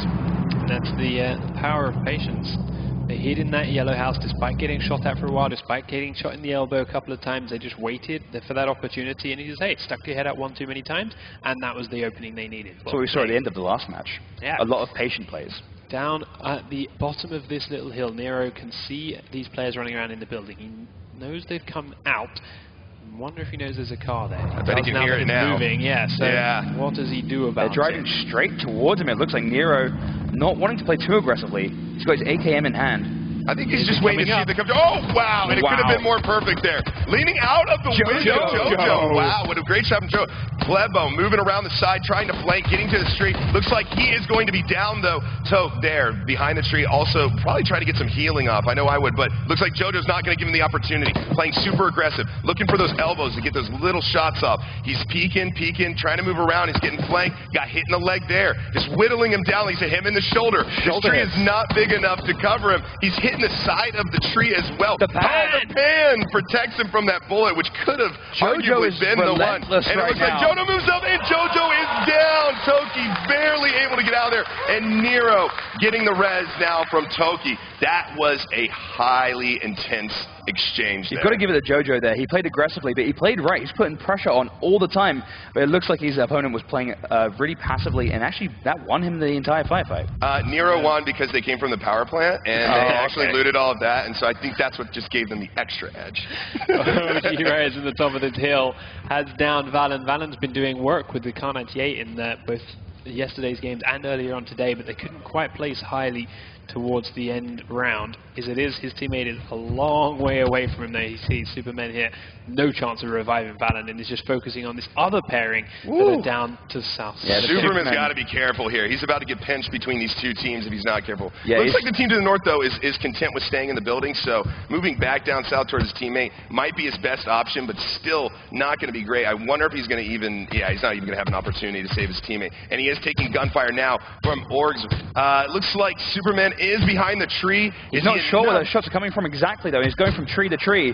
Can OG Rez get a good shot off on him? It looks like he's got, I mean, it looked pretty pinpoint, but, I mean, the bullet drop in this game is a real thing.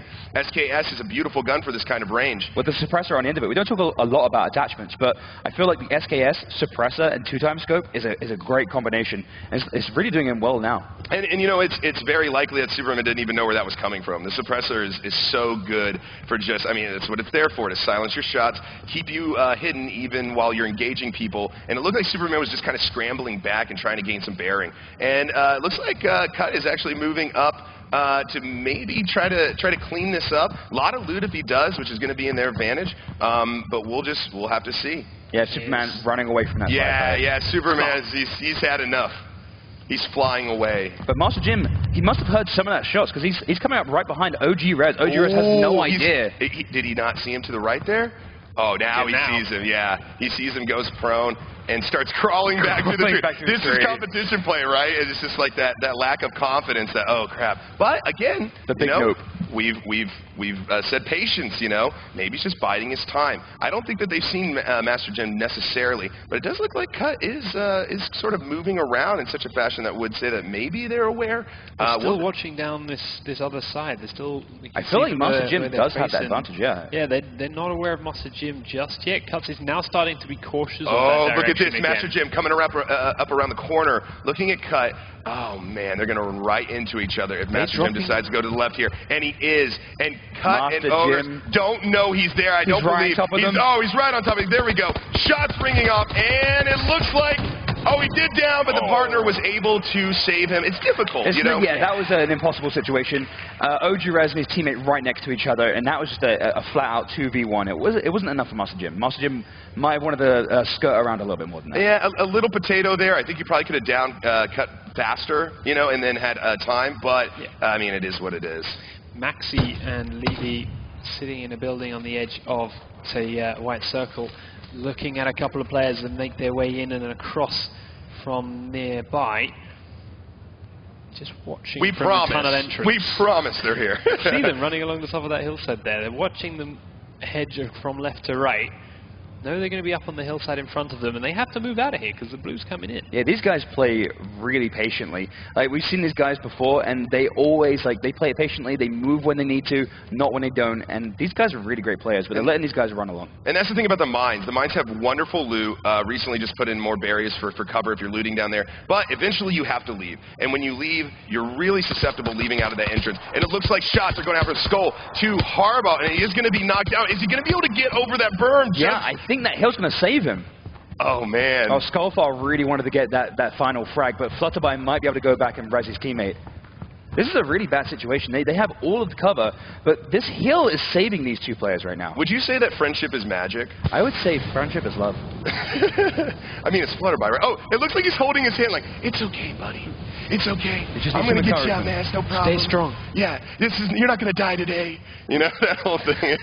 So Harbert staying in that smoke and hopefully popping off a first aid kit. He's going to need that if he wants to try and carry on south and get inside that circle. And it looks like these guys are not going to play too aggressively, but they are skirting around. It looks like they might chase. That's a suppressed AK and a VSS. Skullfire is not going to be heard. No, he's going to be pretty silent. He's going to play it stealthy this game. And a suppressor on his teammates' AR too. These guys have found a gold mine. Like a fart, man. Silent but deadly. Exactly what I was thinking. And I just said it. So Skullfire goes for the VSS. The VSS not a lot of range. You know, not compared to that AK, no. I've kind of got mixed feelings about the VSS. It's a wonderful weapon. It comes with the 4x scope attached to it already. But the 9mm bullets, I mean, the bullet drop at certain lengths is just not optimal. So you really got to kind of lob him over there at certain points. But I mean, he's pulling it out. Let's see if he gets any effective shots off. So they're taking some shots elsewhere. No, they're being shot by the two that they were chasing. Yeah, they got got up on the hillside, they lost vision and they waited. Now they've made the same mistake of both being behind the same tree. But they did see them and they did start landing some shots of their own. However, they've lost vision of it and now trying to go up the hillside and going to expose themselves on that backside again. But just about managed to edge over the top.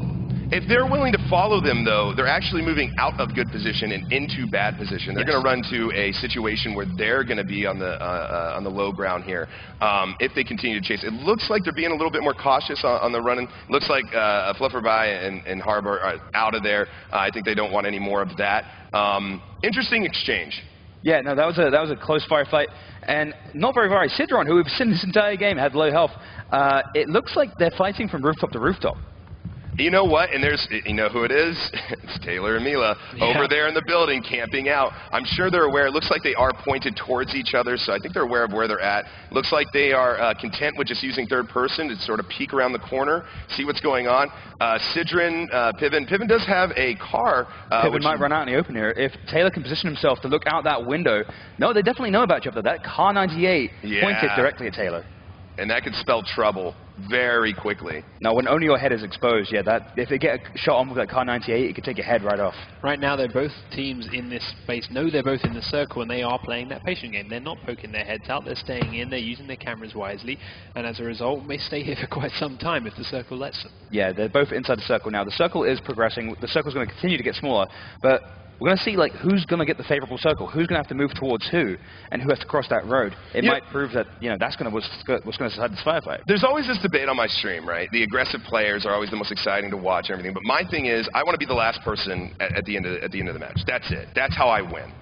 And that is winning. Yep, that is winning. And Taylor and Mila are they are the avatars right now of that strategy. They don't even want to exchange. It looks like they're just happy with knowing where they're at and just hiding out, taking their time. And some 10 ATIs are on the line, so I don't blame them. No, I don't either. But did you see Miller's teammate Taylor looking behind? These guys aren't super focused on Piven and Sidron. They are aware of them. They are cautious, but they're being aware of around them as well. Getting so focused on one pair of teams can actually be a really bad thing. You get rushed up from behind.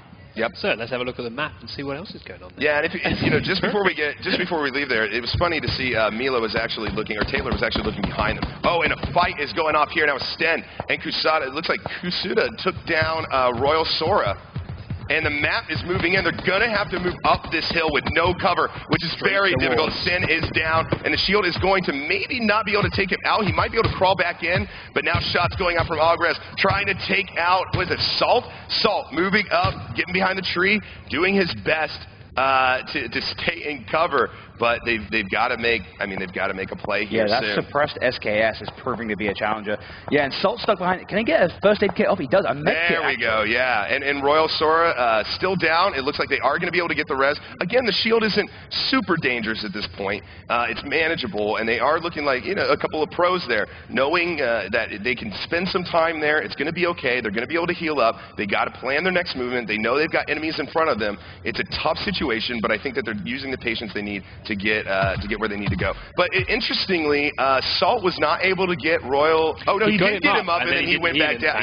Yep, he went right back down. If you try to go straight for a first aid kit, you need to bandage a couple of times first before you first aid kit if you're sitting in the blue and you've just been revived.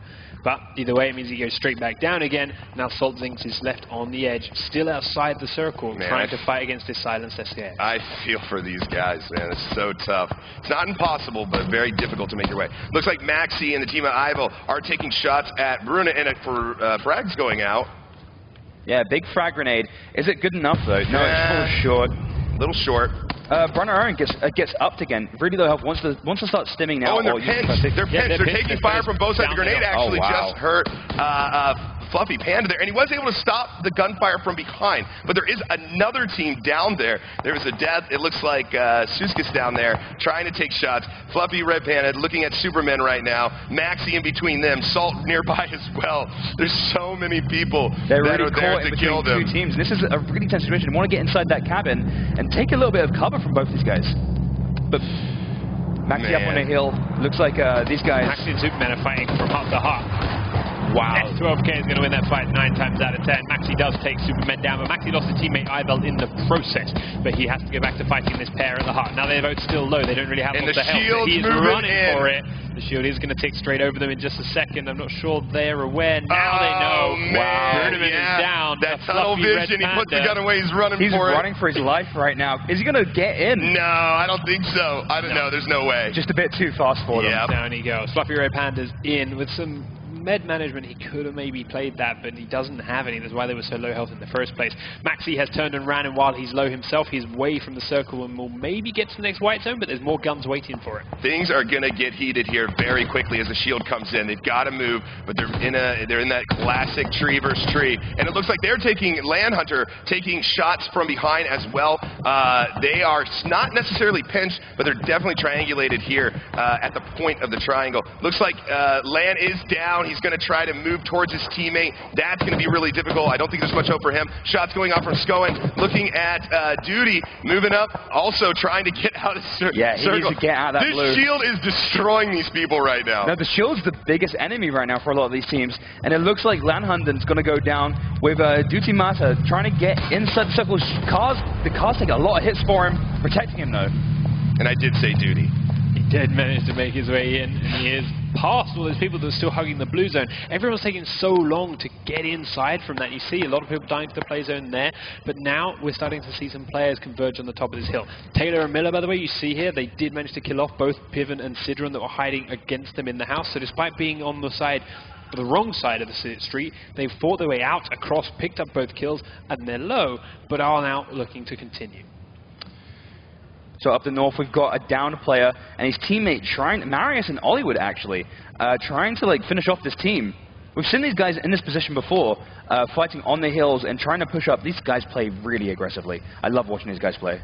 Marius is an 8 times, or maybe 4 times Car 98 this time. We've seen him in the kill feed pick up a couple of quick headshots already today. He's down that one, as you mentioned. He's looking that way for a second one, knowing that the teammate's there. Hollywood was watching the other direction for a little while as they were cautious of Taylor's shots coming from that direction, but now they both turned attention back to this downed man and his unknown teammate. There's the beat comes down. Marius looks for it. Oh, easy headshot. Wow, showing daylight into his face. Wow, that was a hefty headshot. Marius playing super great, just running up that hill. He knows where the team is, and he knows he's down to one already, and he was playing with confidence there, knowing how to use the map. I know that you're going to sit there and completely covered but still see me, so I'm going to force you to peek out. I'm going to run up, and either I'm going to get the better position and close to the next circle, or you're going to look out and shoot me. And the second he looked out, easy headshot, just dropped him straight down. That's confidence in his aim. Yeah, confidence in his teammate too, to cover him if he needs it. Yeah, but that too. Ogres actually very close and cut very close to another team here on their left. I can't quite see who it is right now. And in front of them, there's a team to the left and team to the right. Looks like Vader and Battle Blaze there on the left. I'm not sure if they're aware of their position there, but they've got opposition Timinator right there in front of them as well. It's going to be very difficult. The shield moves in. These guys are going to have to make a very difficult decision. And Valdo's flanking from behind. Cut and OG Res don't know where he is. But he looks like he's not playing. He's not going to go for the initial engagement. I don't think he saw them, to be honest. He was edging up that way because he knew the circle was pushing him. Now he spotted them, but knows he has to keep moving. He's dodging over the edge of the cover, but now they're being fired from the other side. His teammate starts to lock on, but gets knocked straight down. Invalidos takes a lot of damage from OG Res. That SKS with the 8 times is so accurate, but they're all inside the circle. Can he get the revive? Not yet. He stopped himself healing. He's not trying for the revive either. OG Res goes down outside the circle. Yeah, he stayed out there too long trying to take those shots, but he can crawl back in. Yeah. Cuts now. He could either push them and steal off the kills, or go for the revive, or wait out both. He gets a heal off himself, looks over the edge. The heal has succeeded for that one man just holding on. Now he's going to go for his revive, as OG does get picked up by Cuts as well. So it is going to be back to a 2v2 with a minute before the blue pushes both players deeper inside the circle. Man, and Time and Air is up, and they are healed. They know exactly what they have to do here. They are actually sort of retreating back down the hill. Maybe the best play for them, honestly. But I think they're heading right in the direction of Marius here. Actually, Marius looking at Nope. Right in front of him. The UMP is out, but he's got the car. He's looking, trying to get a good shot. Isn't able to, but we've seen these guys do this a million times. They're going to move around just like you said before. Yep, just like you said before. Trying to get that. Yes, shot him in the butt. Oh, man, put another hole there. And they are moving up the side now. Looks like Hollywood and Marius looking pretty fancy in this match. Going back to Invalidos, it looks like they backed off a little bit and Cuts knowing OG Res not moving away from those buildings as Tyrem goes prone, but they don't know Marius and Hollywood are right behind them. Yeah, they're coming up the hill behind. They've done the right thing here to back off, get closer to the next white circle, use this cover, because they know those guys are going to come out of that yellow building, but in doing so, they've exposed themselves to Marius, and that is a bullet going straight in. And that's what I was saying earlier. I thought they were going to run into them, and that's exactly what's happening. Looks like Marius is moving up, and Valados is there. He sees Time in Air with a headshot to down him. That was absolutely beautiful. It's not over yet. Oh, and the other shot from Hollywood, killing just the 2 teammates, picking off the other 2. One right after the other. That was just absolutely, it's like synchronized, man. It's incredible to watch. I think that's just great communication from those 2. Look at these players proned on the hillside right next to one another. They both know the other is there. Soda's on one edge. Battle Bay is here. We can see him, of course, because that third-person camera, but prone in these spots. They can't shoot one another. The circle is perfectly centered on this next one, and we have 10 players alive in this tiny space. Grenade lobbed up and over and in that direction. Not close enough. Soda stays alive for a bit longer, but he has lost his teammate to Videa. This is where prone becomes extremely important right here in these little, just inches, man. Sometimes it's a game of inches. Sauter's using what cover he can. He's also down, taking gunfire, and he was able to take down Fighter. He downs Battle Blaze. Fighter's standing here. He knows his teammate just got down from that direction. He can't quite see him. Now he does. Steps on up looking for it. Shooting the floor in front. The lawn's not there. Shots coming back from the ump of Sodas is heading his way, and they are all landing. He doesn't know where he's at, so he's shooting to the left. Soda's so very, very low, but so patient. Using a first aid kit. Vider is low and proning this way. Battle Blaze is going to use his downstate to try and get some more information for his teammate.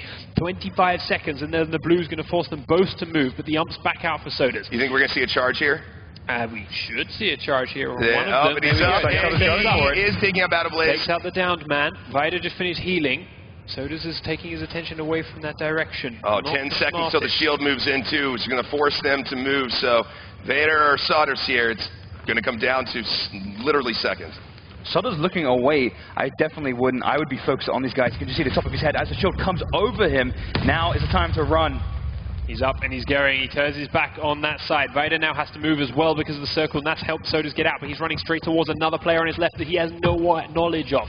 Laziness is right there. He can see Sodas. He's watched him go prone behind that hillside, so he knows he's up there, but obviously can't quite see him yet. This circle is tiny. There's 6 people alive as OG Rez takes down Vader. We're now 1v1, v2, v2 as Hollywood and Marius coming from one angle. Cuts and OG Rez coming from the top side. Sodas standing next to a man that he's not aware of right down the bottom of the hill. Nino and Speedy. No, Hollywood and Marius died. I missed it. Nino and Speedy are the pair up here then. So this is 2v2, and then Soda's down over that edge. Yeah, Soda's still prone. He's not visible to OG Rez, and he takes down. Speedy flanks him. He was focused on Soda's, didn't look his other way. Gets flanked by Speedy. Speedy now coming up this direction. Do they know about Sodas, who's staying very prone? and very hidden. Speedy won't have seen him from this bet. He steps up. The umpire goes on out towards Speedy's teammate of Nino. Now the grenades are going to head that way. He thinks he's behind the tree, so that will go a bit too far. OG Resin Kut still has control of the top of the hill and the next safe zone. That one was a bit closer, as was that. Grenades. Wow, it's Four grenades, all of them missing Sodders there. Showing the power of Prone. They don't know exactly where he's at. They think he's behind the tree, like you said earlier. Sodders taking shots, but he's pinched. He is going to go down for it looks like Speedy going to go. Speedy and Nino are back in at the end of this match. Here goes OG Rez throwing a grenade, hoping to get some contact here on Speedy, or at least to knock him out of cover. Goes off, doesn't look like he did any damage. It looks like Speedy, the impatient, kind of taking a look. It looks like they're all in the circle, so that's fine. Cut, taking damage from Nino on the flank, and he is down. Nino moving up, using OG Rez distraction to do damage from Speedy. Speedy moving around this corner, and it looks like he did take him down. Speedy and Nino taking the lead in this match. What a clutch finish. Speedy and Nino right down at the end again. Second place last time, first place here now. OG Rez with 9 kills. Did work with that SKS throughout the course of that game. Got control of the top of the hill there, but Nino with a well-timed push flanks, cuts, and takes down his teammate. Soda's taking his team up to third place with 6 kills. Held firm, prone for so long in those final circles. Just letting people drop off around him, letting those kills fall away. And yeah, okay, it's not the most aggressive, it's not the most fun to watch someone just prone in the grass the whole time, but it gets you the finishes and it gets you the points. Exactly, a lot of soft cover from the grass, and also just being hidden just slightly behind those hills is really powerful and you to keep yourself alive. They heard the shots coming that way, they knew he's in that direction, but because he's just prone in the random point of the field, not behind the tree like they thought, the grenades weren't going anywhere close. Yeah, and it was super interesting because we're starting to see a trend here. You know, at the end, the teams that are staying static next to each other are the teams that are getting defeated. These teams that spread out, triangulate, use the shield to their advantage because there's only so many places that they can go, right? So if you just use the basic, tactics and strategy, split up, but also keep good communication, you can absolutely dominate these teams because they're distracted one way or the other. You have to have a team with really good communication, really good teamwork to be able to go, okay, I've got this guy on the right, you take the guy on the left, and be that close to each other and be able to be effective. And again, we've talked about it, splitting up, getting a little bit of distance from each other so you have those opportunities to defend each other without getting caught. And we keep seeing people at the end getting caught by these teams that just follow the shield and triangulate their attack. Exactly, but that gives us a lot more points to play with and one more game to go. We're going to run to a final break. When we come back, game number 3 should be set up and ready to go, and we will have a chance at crowning ourselves our Day 2 champions. You're not going to want to miss this third and final game.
Welcome back, ladies and gentlemen. Game number 3 is mere moments away here at DreamHack Summer. So, we have frontrunners, Speedy and Nino, after a second place game 1 and a first place game 2, right out in front. New names, new faces, and our favorites, our familiar names from BRs of the past, really struggling this time around. Well, you know, I got to say, honestly, I'm glad we're talking about some other players. Yeah. Not to be, you know, down on Marius in Hollywood, but it's almost been like a Marius and Hollywood podcast here a lot of times. You know, it's felt like we just keep bringing those names up. And you know, for good reason. They've been playing very, very well. Even into these games, they're playing well. We're just not seeing the level of competition from yesterday that they were providing. But, I mean, Speedy and Nino, second place the first round, first place this round, and I was especially excited about the playing field that it ended on. Now, it wasn't urban like we've been wanting, but on that hill, it's so interesting because, you know, you would think that the people at the top of the hill are going to have the biggest advantage, but they actually got caught up there next to each other and allowed the other team to, like I said before we went to the break, triangulate their attack. Exactly. And we're seeing a lot of really good plays from Speedy and Oni, and yeah, they're not like doing the same tactics every game, they're not going to the same place and utilizing like their experience, but they are having really good individual firefights, and it's awesome to see them like progress and push really aggressively on their opponents. Yeah, and now we're looking at our third and final game. Now the playing so far, straight up the middle, straight through that water, the canal through the middle, not giving a lot of options, so forcing some teams to get cars if they want to go all the way up north, which we saw a couple of teams do, but ultimately it resulted in a very hectic early game because everyone was largely close together, but still, only the 2 pairs that went to the military base. Still very much ignored that island. It was no one going down towards Novo, which is, again, online, a very popular spot. Yeah, it was very interesting to see a few more players playing aggressively, a few more than yesterday. Yesterday, we saw almost no one playing super aggressively, and with these aggressive plays, landing in these like really risky zones is tough. And I saw Marius and his teammate over in the crates over in Georgia Pole, and they're the only people there the entire game. And that's one of the most hottest spots in Battle Royale when I play. Yeah, definitely so. I mean, what are you going to do? It's competition. We've said it over and over again. You know, these high populated areas have wonderful loot, but you know, it's dangerous, right? Usually it's dangerous. And I think that, you know, after the first game, I think that these players are, you know, starting to get a little bit, like we said, more confident, more comfortable. They probably reviewed the play.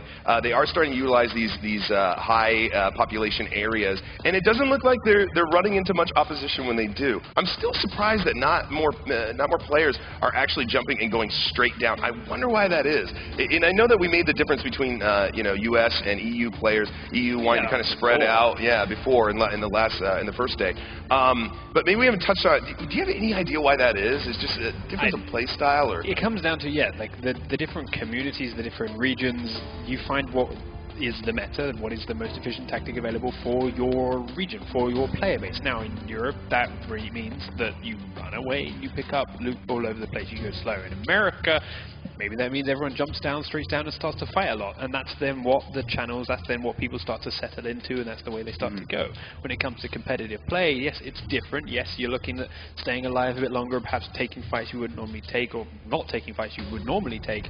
But ultimately, those old habits that are ingrained in you, in that, okay, where do I go? They stick around.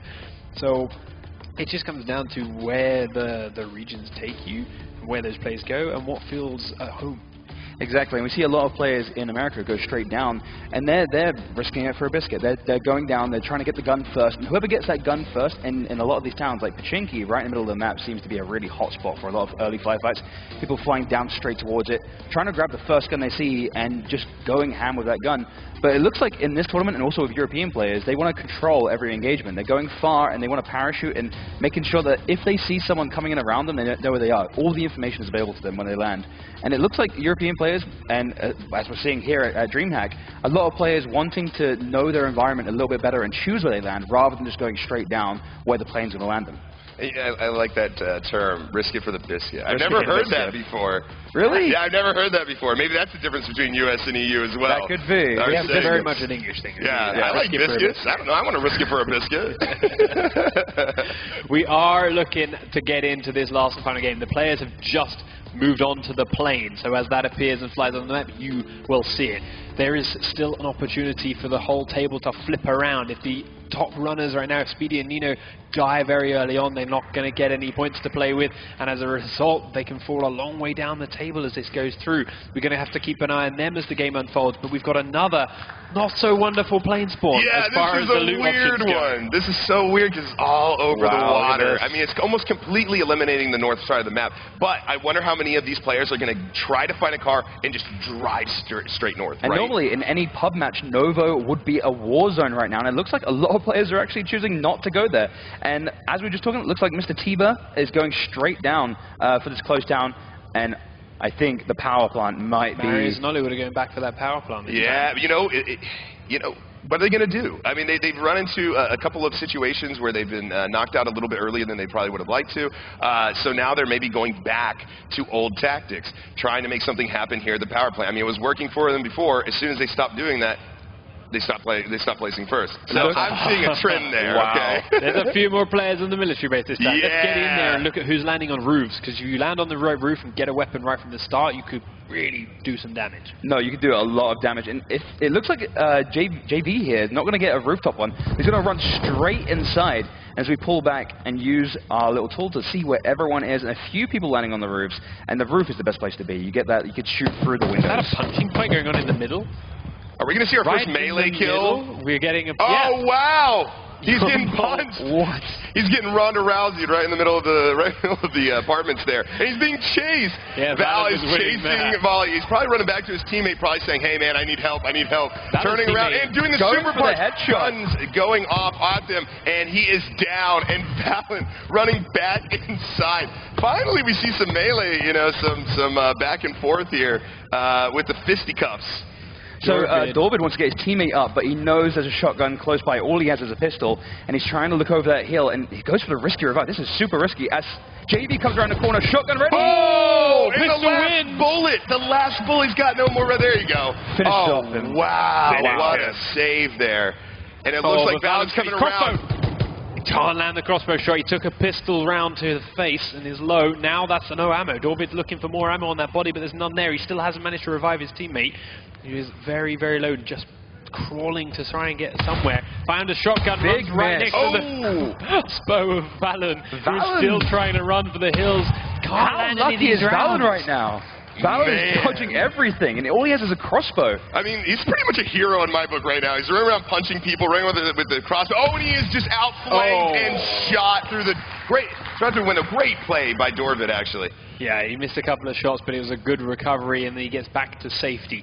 Now, the players like Lovecrit, who have picked up a weapon and they've hid, starting to know that the area around them is thinning out. There's less people now. There's more kills going off. The shots are getting quieter. Time now for them to make their cautious way through the building and find these low health players like this, which he's just spotted Dorvid, and Dorvid didn't see him, so he's waiting for him to come back out the doorway. Dorvid finishes looting off the room on the left-hand side, goes to the right-hand side, looking for another one. As he comes back to the corridor, Lovecrit starts to fire away, but misses the first few shots, gets him so incredibly low. Dorvid stays alive with a mere sliver of health. Dorvid getting super lucky there. Lovecrit just not getting those first few shots on, but does get Dorvid down to just that one little bit of health. Potato. Gets himself away. Man, that was rough. Lovecrit's still holding that corridor. I don't think he realizes Dorvid made it out of there. No, we're seeing a lot of players run around in circles here. Lovecrit just maintaining the dominance of those corridors, and we have like Boss over here just watching this all go down. Yeah, this is the military base we're used to. This is what we've been talking about. Maybe they've been listening in on this stream. And they're like, oh, nobody's going there. All right, well, I'll go there then. So now we're starting to see something that looks a little bit more familiar. Maybe not as crazy as in the public matches, but definitely. We saw a player running straight towards that building. There it is, Lovecrit. He came out of the compound. He's heading towards this spot. Two shots, one down and one kill. That was amazing. Clego really using that double-barrel shotgun well. That's the power of patience. As we said, yes, you know there's a lot of players around. Yes, you know there's a lot of shooting around. Just hold your place, get some loot, and wait. People will come your way once they're finished dealing with everyone else. And that third person. The third person, too. Yeah, you know, utilizing that view that you get. Dorvid looks like he's down there. It looks like shots are going out from Lost. Wow! Lost Bozos just waiting for that big shot. Yeah, with the car. Oh, Dorvid man. didn't see it coming. Lost Fozos up here on his own. His partner just to the east, just below him.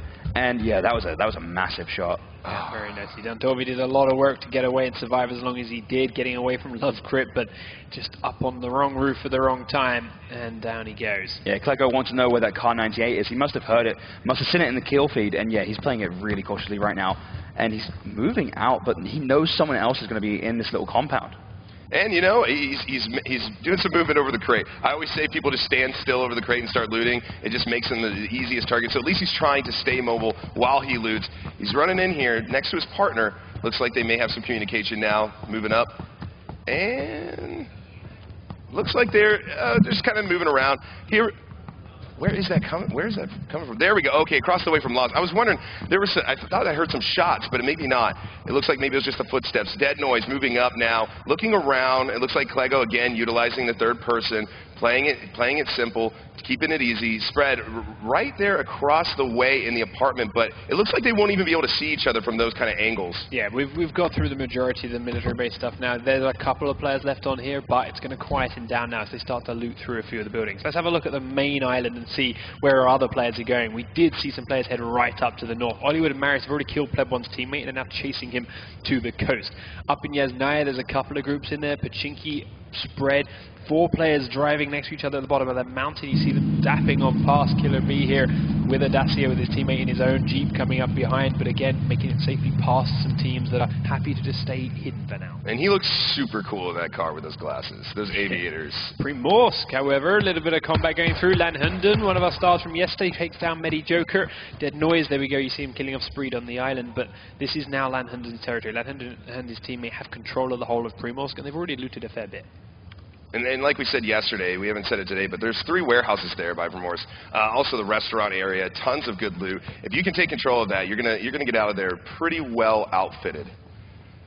Looks like Jukebox is driving down south. I wonder where his teammate is at. Maybe he was eliminated early. Ghost and Arpo there right across the bridge.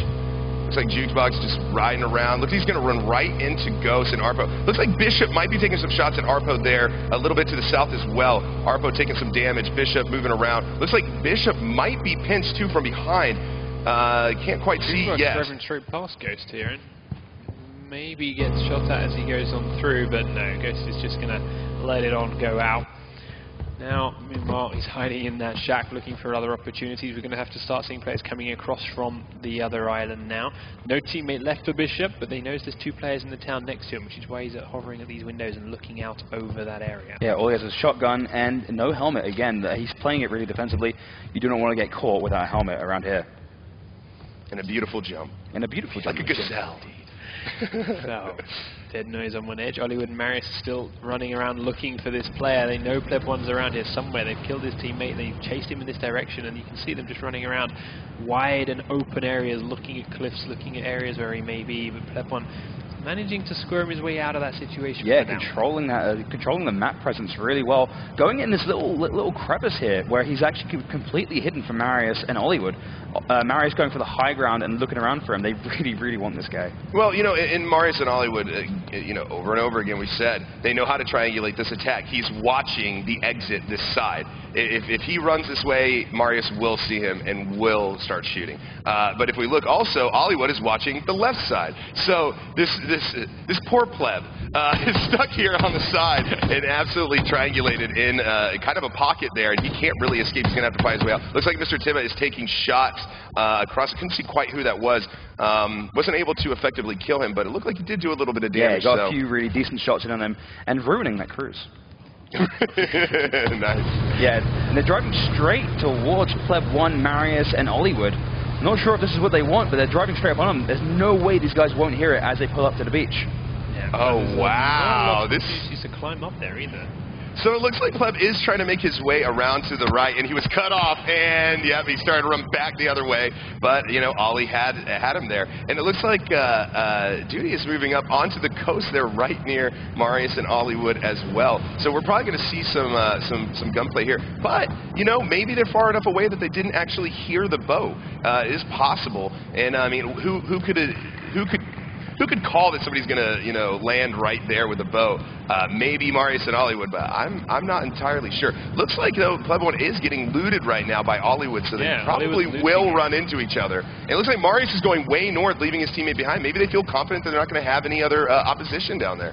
Hollywood is going to have maybe seen these guys running across that gap. Yeah, there we go. He sees one. He's got an 8-tex on that AKM. That's why it's so deadly, and he's whacking away. Solid hits on Duty Meister. That was amazing. And yeah, that 8 times, that 7.62 ammo, that's going to be some heavy hitting weaponry right there. Mender then looking to try and save and avenge his teammate. Now, Ollie, what we've known and seen him take on 2v1s before, is just going into hiding for it, because thanks to the position, Marius actually went further north and is now behind Disco Mender. So if he turns around to come back this way, they've got a perfect pinch on this player. I wonder if he will, though. He might not. They might just leave it to Oliver. Yeah, they might just leave it all to Ollie. Like, you got it, man. You got it. Okay. Yeah, you take this. I'll just go north. No big deal. Yeah, you see these guys a bunch of times just separate. They have solo competence. Car's coming in. Yeah, there's a car coming up behind. Who is that? I wouldn't be surprised if it was Marius coming back for his teammate here. He's coming around to the top of the hill to the left-hand side, and there he is on the bike, comes up and over the top, spots them in the middle of the... Nope. No, doesn't quite see them. How did you not see that? They're out in the open. Prone. Just in the shadow. Now they're prone in the shadow of that tree.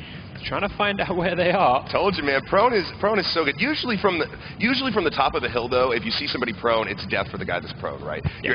You're able to kind of like look across, see the grass, and be able to pinpoint them where they're at. But they're in the shadow also. So the fact that they're in the shadow made it more difficult for him to see. So they're just going to, you know, do what they do. Marius is smoking where they are, giving Hollywood smoking where they are. Marius able to use that smoke to spot them. Man, that's really good communication. It's almost a perfect line. Look at this. I mean, they plan it. These are planned. This is skill, man. These are top level competitors. It's just not. I'm just excited to see it, man. It's insane. I was loving the communication there. They was able to like pinpoint the other team really easily, even though they were nowhere near each other. Yeah, they tried to use smokes to cover their running away. They knew they were out in the open, but it wasn't enough. Now, downstairs, Mr. Derek went straight in. I don't think he realized they were up top, because he went straight in, and when his teammate got shot at, he said, I'm going to leave this house and get straight back on outside. They're cautious of the windows now. They're looking for opportunities to fire onto Fungus and Laziness, but can't quite see them just yet. They don't appear to have any grenades yet either, as they aren't using them through the windows. Fungus just misses Derek as he heads across into the building, across the street. If he does go inside those and gets up into the windows, he has an opportunity to get on level with these two players. Yeah, and it looks like they're playing it really safe right now. That Mr. Derek circling this entire town, kind of like channeling their inner Marius and Hollywood right now by splitting up and trying to like pincer this building. It looks like they don't want to move though. They're up on the top of this building, and it looks like these guys are going to play it really safe right now. Well, and again, this is competition play. Is this what you want to be doing? Do you want to be trying to track two guys down in the building? Again, Panky said in a couple matches ago, why not be patient? Why not just wait? Why not back up, really get a good look at this building, and just be patient? But I don't know. We'll see what happens. It looks like they are being patient, but maybe they're just poking out a little bit too much. Maybe not utilizing the third person. Well, they're not in the circle, so they need to get out of this building. So they're using this with their guns up. So they've got the first person, but at least when they see someone, they can immediately start shooting. They have to kill these guys that are holding them in this place. Otherwise, they're going to have to run away from the circle right out into the open with those guys still looking to shoot down on them. Yep, and as we move away, it looks like a lot of players are trying to move inside the circle now, as we have 30 trying to gun down his guys on the car, skids out, and a few decent shots on the passenger. Oh, nice shots from Birdie there. GDK trying to drive away, getting behind cover behind that rock. He really wants to protect his partner, Master Jim. I don't know if he's going to be able to do it, though. A few shots coming in, and it looks like GDK able to get some great shots off, but getting flanked. And GDK is getting hit from somewhere else, from Truffles there on the left. Truffles moving down, trying to clean up the kill, not giving GDK an opportunity to heal. Throwing a grenade over, and that might be what he needs. And he was able to back up to the tree from the rock. He's down now. Might try to get, oh no, and he's gunned down by Truffles. Nice shot. Truffle's got to get over there and revive his teammate if he can. No, he bled out actually. 30k just died to GDK, so he lost his teammate in that exchange, but he's alive and it's got a minute to get to the circle. Out in the middle of the field now, hiding behind Yadacia. Toki looking to hide, but we've seen this before. You stay there too long and it's going to go boom. He does get back in and try and drive away. Takes a little bit of damage as he goes, but they're still shooting at it, trying to take it lower and lower. Gets down and over the hillside and may just be safe. These shots are now a long way as another quick dip keeps him safe and hidden. Mad Shrimp was really saved by the reload just then. Yeah, seriously. Toki could have really put a few more shots in on Mad Shrimp's car, and that could have like made the car explode, and that would have not been very good for Crate's Shrimp. there, and there's really no opposition that I can see anywhere nearby. So I wonder if Toki and Nero are going to go for it. It looks like they're maybe opting to play a little bit safer. Oh, as the circle starts to shrink on through, we've still got 58 players alive. A lot of them already in the circle and hiding in buildings within it. So not going to have to move for a while, but those players that are now approaching the circle, approaching the safe zones and approaching these buildings which are already occupied, got to be cautious of the windows. Down there onto the west side of the circle, we see quite a few players in the middle of a combat, as we see one down as they're finally pushing out of this building, but Jojo is in a quick fight with Fungus as he tries to push on one side. Beautiful shotgun! That was amazing. Yeah, like on the run shotgun kill. That was actually beautiful. Really knowing when to pull out that shotgun. He can hear that bike coming to his right as well, and he's cautious of it, but he can get in and get the revive on his teammate to start the ball rolling. The bike continues on going, didn't know they were there, so now they've got to start running because the blue's coming in. And as we go back to the map, we can see in the middle of the map, we've got Taylor and his teammate having a bit of a face-off right now, looking out the windows, taking huge amounts of cover in that building, and not very, very far away, Royal Sora, who we know is a really good player himself, playing in the same fashion. These guys are just waiting for players to come to them. Taking a page out of Taylor's book there. And it looks like there is some gunfire coming from Rico up here. Trying to move up with a teammate again, both teams kind of staying in the same spot, which is really, really going to be kind of ineffective. One of them needs to put suppression down, move around the side. He's got the right idea. Rico's out from cover. Come on, man. You had the right idea. Keep moving. Looks like he's going to opt to go back to his partner there in a classic back and forth now. We're just going to see people peeking, trying to get an angle in. It looks like they aren't able quite to do it, but he's got to do something there. Maj on the other side needs a res. It's going to be really dangerous to go for it, though, so it looks like he's trying to hold them off before he goes for it. Looks like he's throwing some smoke out. Pretty smart play. Let's see if he can get the res. Going for the huge sniper shot, misses the first one. He's having to play really defensively because he has no helmet, and the headshot gets him at the very end. Yeah, no helmet is not how you want to engage in those firefights.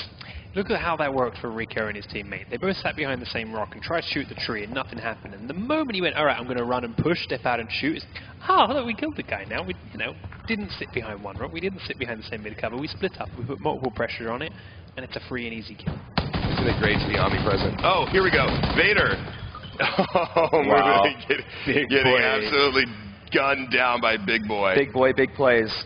Straight in there with the M16, does do a little bit of looting before going back to revive his teammate, but they took control of those buildings and are now safe to sit inside. And as a fresh circle appears on the map, they are safe inside this one for a little bit of time too. There's a lot of players on that top edge of the blue there though, who are all going to start to move in towards this next area and see each other as they move. Looks like we have Speedy, winner of last game. He spots OG Rez in his partner cut, and he's choosing not to engage right now. SKS again, and yeah, he's choosing not to engage in that firefight. He wants to get inside the circle and doesn't want to get caught on the edge. Well, if they play it smart, they can come up behind them there. One of the best ways that I can kill all the time. Behind these two. Oh, wow, yeah, even south from them. It's like... the fish eating the guppy, the shark eating the fish here. Yeah. Sten and it looks like Sten and partner moving up behind them. I wonder if they're even going to know that they're over this hill. Oh, and the firefight is bound to happen here against Speedy and Nino. Oh my gosh, did they miss them? They might have missed them. Speedy and Nino just moving down the hill just in time. Oh, but Coach might have seen them. Yep. Yeah, and it looks like spots them. And yeah, Speedy looks like they've already exchanged some fire. and Speedy taking some cover, and they're carrying on running down the hill. You can see the way they're pushing. Speedy and Nino are looking further down the hill. They're continuing to run away. I don't think they know Kasuda's behind them. They were firing a little bit inland a little way, but Kasuda and squad, while seeing it, have now stopped moving so much. Yeah, and Timinator's there on the corner as well. This is a very dangerous side of the map right now, for sure. There to the north, OG, Rez, and they were very competitive, and they were very competitive last round. A lot of really good players here in a very small area, but it doesn't seem like anybody is really engaging right now, or maybe they're just missing each other. Looks like Speedy and OG, Rez, and Cut are actually on a trajectory to run into each other. It looks like Speedy does see them. He is prone now. Let's see if he does decide to take a few shots. That's a long distance, but he does have, you know, the M16 there, so we'll have to see what happens. And still coming up straight behind them, the other team, Tyrium not very far away, but up the hill we've got Sten E and Kasuda coming up right behind him. As Speedy takes a few hits, his partner goes down big time. Speedy just got jumping to the floor, and they are eliminated. Unfortunate, but I mean, it's not much you could do when so many players are all around you. He's dead, Cuts. They're already dead. He's dead. Keep shooting. Just make sure. This new zombie game made, dude. Yeah, exactly.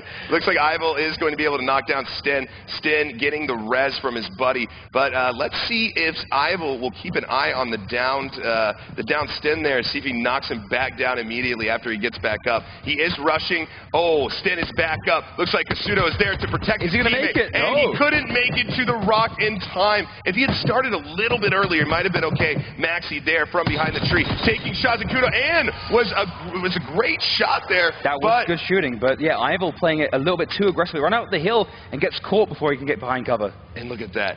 Sten, that got res, is now able to res his partner back. It's just holding on by a thread, those two. It's a split a little bit too far. Couldn't give each other cover, and also running at the same time means one can't shoot while the other's moving. They were both moving and therefore both exposed, and they paid the price for it. Still now, the circle's coming in though, and despite Sten getting that revive off on Kasuda, does he have time to heal up? It's going to be tight. Sten's running as fast as he can. There is the heal for Kasuda, but he's now got a long jog ahead of him to get himself into the circle. Over on their left, this guy Chris is also running towards the edge of the safe zone, but he's got plenty of health to make it there. And there you go, another example of when to leave your teammate behind. You know, it sucks, but sometimes you have to do it. And it looks like if they have the healing, they're going to be okay. Looks like Rico with a beautiful shot there. Oh, man. Rico just spotted him across the field, and that AWM being super powerful there. Oh, gosh. That was a great shot. A nice shot. Dream, man. So, the circle comes in. He does have to edge a little way closer to get himself inside. I don't think he can quite see Sten and Kasuda thanks to the circle, but Cuts and OG Res heard that shot. They heard that AWM go off, and they are going for it. This is really aggressive. Kutzner and his partner, they seem to be running straight towards the AWM. This is like super aggressive. And they're taking cover. They know that they're looking outside the circle, seeing that anyone's coming in. They knew players were behind them. And it looks like they're taking their time right now. And Sten and Kasuda are running back into the mix here, right back between Timinator. And it looks like Kittle is taking shots at Mr. Powell and did down him. And moving up to, to revive Mr. Powell. Truffles was on the other side of the tree, and he's just saved his teammate with time to revive and no one else around. They've got a bit of safe zone down on that area now. There's no other players on that edge of the circle with them.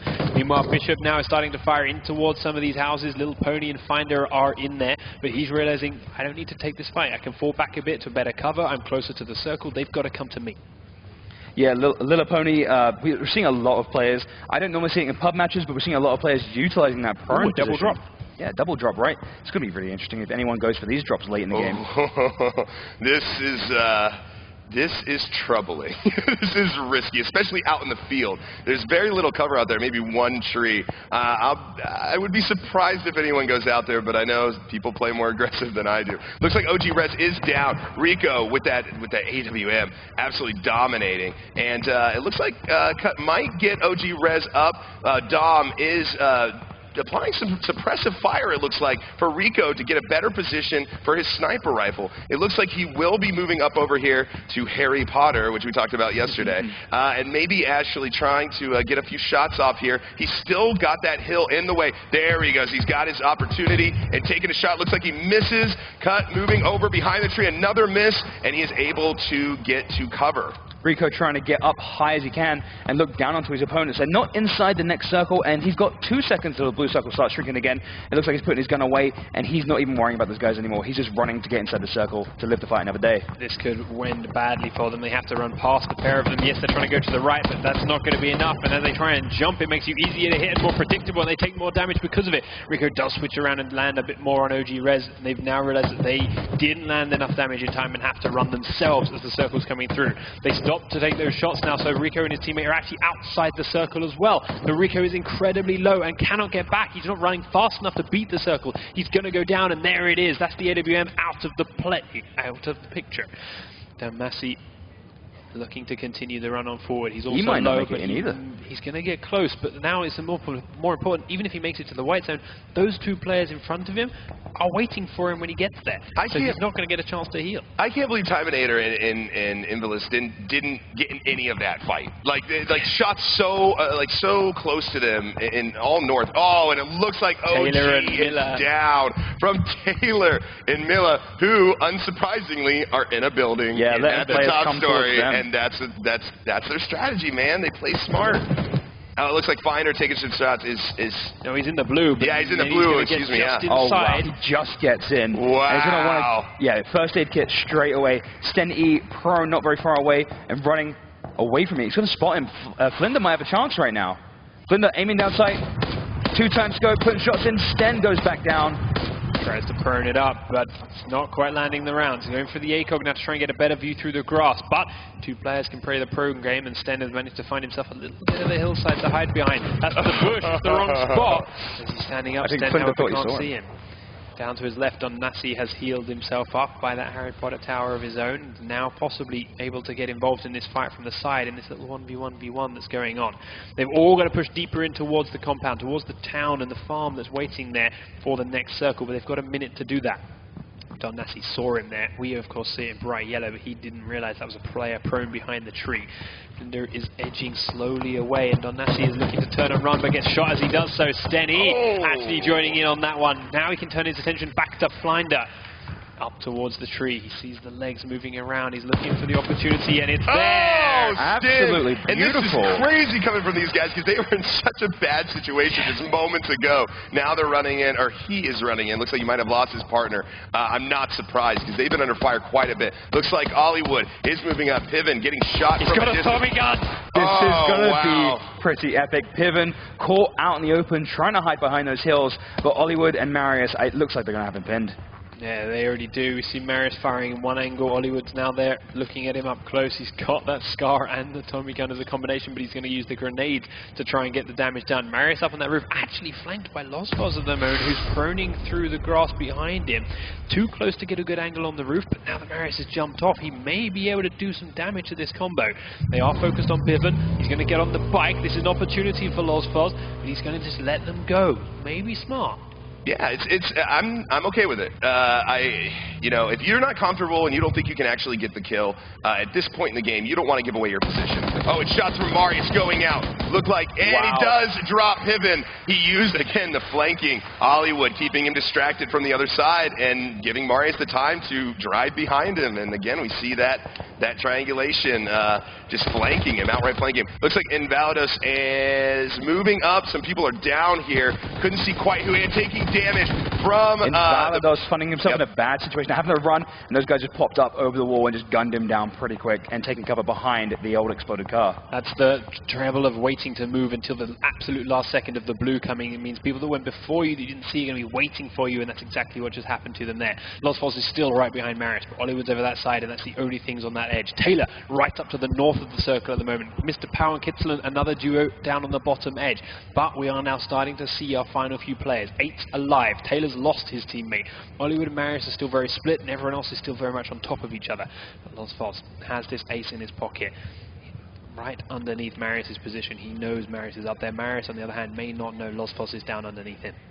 Yeah, Marius playing it really careful, and Losfos just staying out of line of sight. Marius could jump down onto him, UMP in hand, and that is a dangerous combination in the surprise of the Batman jump, as I like to call it. Landing right on top of him could gun him down really easy. Hollywood and Marius still playing really separate, really far away, using their voice comms. Yeah, using this high ground too, that they can easily cover both halves of this circle from the right-hand side and over by the water tower and everything. That we've got Hollywood looking over it, and then through that 3-story building, Marius can look over the entirety of the other side. Taylor now sprinting through a very open area. It's where he has to go. There's some good hills and undulation on the far side, which if he can get there, he may be able to use to stay alive, but it's a dangerous path.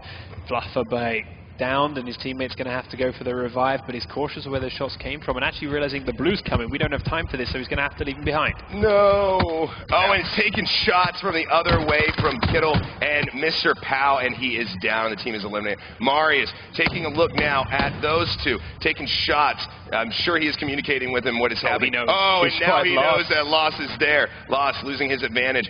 Moving around quietly. He probably doesn't know that Marius has spotted him. Getting that third person utilization is so important. There's Loss moving, just crawling very quietly. Now prone, and probably a very smart play because his head was out before. Marius going to try to bounce it off the tree, maybe. Underhanding it. A little bit too far.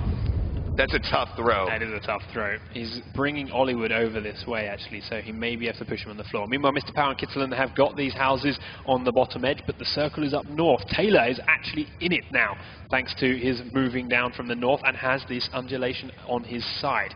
He's watching towards Kittlin and Mr. Power. He saw them earlier. He heard those shots from the guys they killed a moment ago and knows that that's where they are. He would have heard the grenades to his left and have some suspicion of what's going on over here, but may not have as much information as those that he's looking at. I love the fact that Hollywood is using the Tommy gun over anything else right now. He's going for the action finish again. Hollywood showing off yesterday with the shotgun and being saved by Marius, but these two make a really killer combination and making it quite far in almost every game. If you guys could stop talking for a bit, I'm actually trying to watch the match, so...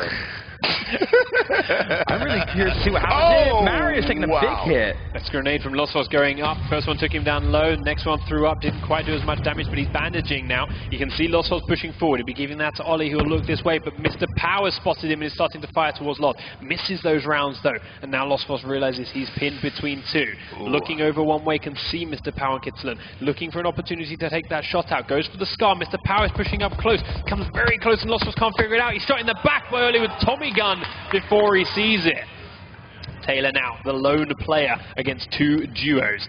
He knows there are two to his left, and they saw those two at the compound on the right. He knows they have moved slightly closer towards the white circle, but as shots ring out, Hollywood's taking Mr. Powell low. He's on the edge of the blue, and that's enough to take him down. Kittlin now in a 1v2 situation with the push coming in. Another Tommy gun kill for Hollywood, and it's Taylor against two. Taylor, remember, already has a lot of points thanks to very high placements in the previous games, but Hollywood and Marius were very close in all of those situations. They are very aggressive now. They know they've got that 2v1. All they have to do is find him and trade the kill. Taylor has to take down both of them. There's a pan in the hand of Marius. Hollywood goes down. Taylor's looking for the next one. Marius still has the pan out. Taylor pulls out the win against Hollywood and Marius. You know, hubris, man. Hubris comes to mind right away, and I don't want to take anything away from Hollywood and Marius, obviously, but I felt like the pan pull, it was a little, you know, with the Tommy gun out. Did a bit of a stretch. Yeah, a little bit of too close to the sun. It would have been beautiful to see, but no, Taylor had his head on the swivel and was able to see Marius coming before he got too close. Yeah, it was a smart play.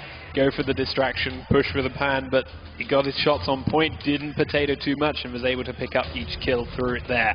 So, with those final standings locked on in, we need to give our judges a chance to do the maths and figure out where they stand. But Taylor and Miller have some very high positions throughout the entire series. Looking at the final standings of that last game, some of the guys we saw right up there in the first two aren't so prominent in that top 10. I mean, I think it's going to be kind of close. Actually, it's going to be really close. I'm excited to see exactly who comes out on top. A lot of great plays. I think that finale was awesome. I can't believe Taylor pulled that off. What a play. And yeah, I'm happy for them. I'm absolutely happy for them because again, they got my play style. They worked very well for They channel it in Elohim every game, don't they? I was so close. I was so close to going, oh, and look, Ollie and Marius are going to win this one. And what did they do this time? Go to the power plant. You know, as opposed to the other matches that they lost. But then they lost at the end, and I was like, oh, okay, well. But Taylor won, so it's like, I win either way. Yeah, it worked out. Yeah, Ollie and Marius, they only had one win today, but they got consecutively quite high, and it is about consistency. They still racked up a lot of points today. Well, we also saw very different games today from yesterday, right? Yesterday, we saw them have time to take things a bit slower, time to control a lot of these circles, and time to really spread themselves around in those final fights. In here, the last 2 or 3 circles came down to almost always having 3 full teams up, from Taylor on his own at the end there. We saw just before that 20 to 30 people in the one circle right before that stage, and everything's coming down to a very quick culminating finish, which they've still shown they're great at. They've still got that Tommy gun at close range, it's still there, but it's a different way of playing since what they did yesterday, and yesterday it's definitely where they're more comfortable, hence the more wins yesterday as opposed to today. What's your favorite part? What's your favorite part of the match? My favorite part of the match was seeing Lozfos right underneath Marius and just stalking him the entire time. I really thought that was going to go down there, but it looked like Lozfos got caught in the middle, but no, yeah, there's a lot of really good moments in that match, and I feel like the sniper shot, the AWM across that entire field, the cleanest shot I've seen so far in these last 2 days. Yeah, and the shotgun shot, too, was very clean as well. Somebody was running across the way and got the shotgun shot. I think my favorite part was towards the middle of the match, where we saw multiple teams having to move from that same edge of the shield, all moving up at the same time, also in close proximity. There's so many different angles, there's so many different tactics there, covering, making sure you're not getting shot from the front, the back, the side, but you're also having to move to the circle. All these things kind of accumulated and made for some very, very crazy gameplay. I love watching all these players come in and having played these games where I'm chasing the blue in and I'm chasing the blue in and that's fine. Then you watch it there and you think, hang on, 5 or 6 teams have just chased the blue in and they're all on the edge of the circle, but because of the way the hills are undulating, the trees are, so many of them are not realizing how close they are to opponents. You look back and you go, how many times have I done that? Playing without this view, how many times have I been that close to an opponent and not known? Amen. Amen. There's one little bit of hill separating you from another team, and maybe never even seen them for the rest of the match. Waiting and just pushing in together, and not realizing they're on that side, you're on this side, or there's a couple of trees between, and they're looking left, you're looking right. Someone else kills them off, and you're just unaware completely. Yeah, like Speedy and Nino, they went right down the hill and missed the people behind them. It was crazy. We saw a bunch of players there circling each other as well. Yeah, and the more that I spectate, the more it makes me even more cautious as a player, because I'm always like, is someone right across the rock? Is somebody right in this building? Man, what can I say? That was a great match. Yeah, it's great to watch. It's one of those things that, again, with 2D and 3D replays coming out soon, I'm going to enjoy watching back over my own games. And going, replays are going to be amazing. I got really lucky there. They didn't see me. I had no idea they were there. And it feels like trying to catch every bit of the action in this game is really tough, and a lot of it goes down at the same time. And whilst these guys are playing with a European style, like long parachutes, getting away, controlling every engagement, it seems like at the beginning and the end of the match is completely nuts, and we're trying to catch every firefight. We saw a couple of people actually go away from that today. We finally saw in the last game Military Island play. We saw people going down, critting on those routes, 4, 5, 6 teams in fact down in there, and we saw that start where, grab the first gun you've got and go for a fight, and a big mixer in. I've changed my mind. I think my favorite part was the fist fight at the very beginning. That was great, because we actually saw some melee, We haven't seen that at all so far this weekend, so it was interesting to see. It was actually, I know that Val died really early, but hats off to them, just a little clap for him, because he made an interesting play, and it was extremely entertaining right at the beginning. Yeah, it was fun to watch him. It goes horribly wrong, try and run, and at that point, everyone else has got weapons. Well, and then the pistol, the pistol save on the guy coming around the corner, the headshot, and then being able to keep Val, at a length with the rest of the rounds, and then running out of the ammo, trying to loot it, and then getting inside. Then the shotgun from the window. Dude, that's why I love military. I mean, I hate military when I play. I will never go there. Yeah. But it's fun as a spectator because there's just so much going on. There's so many angles in such a small proximity. And as you said, eventually, when you're there, I've been there. We've all been there in that situation where we're seeing deaths pop up, the gunfire's starting to cease, everything's starting to get quiet, and then it becomes the thinking man's game. Like, where are they? Because they're still out there. Yeah, each team trying to plan their way through into the white zone. We can find out who our winners are. We have our top 10. They, ladies and gentlemen, our winners for day number 2 of This is Battle Royale here at DreamHack are Taylor and Miller with 2,282 points. It's a much closer standings today, as you can see. Nino and Speedy getting very close after that winning on the second game, very close on the first game with 1,900. Marius and Hollywood still there, but nowhere near as dominant today as they were.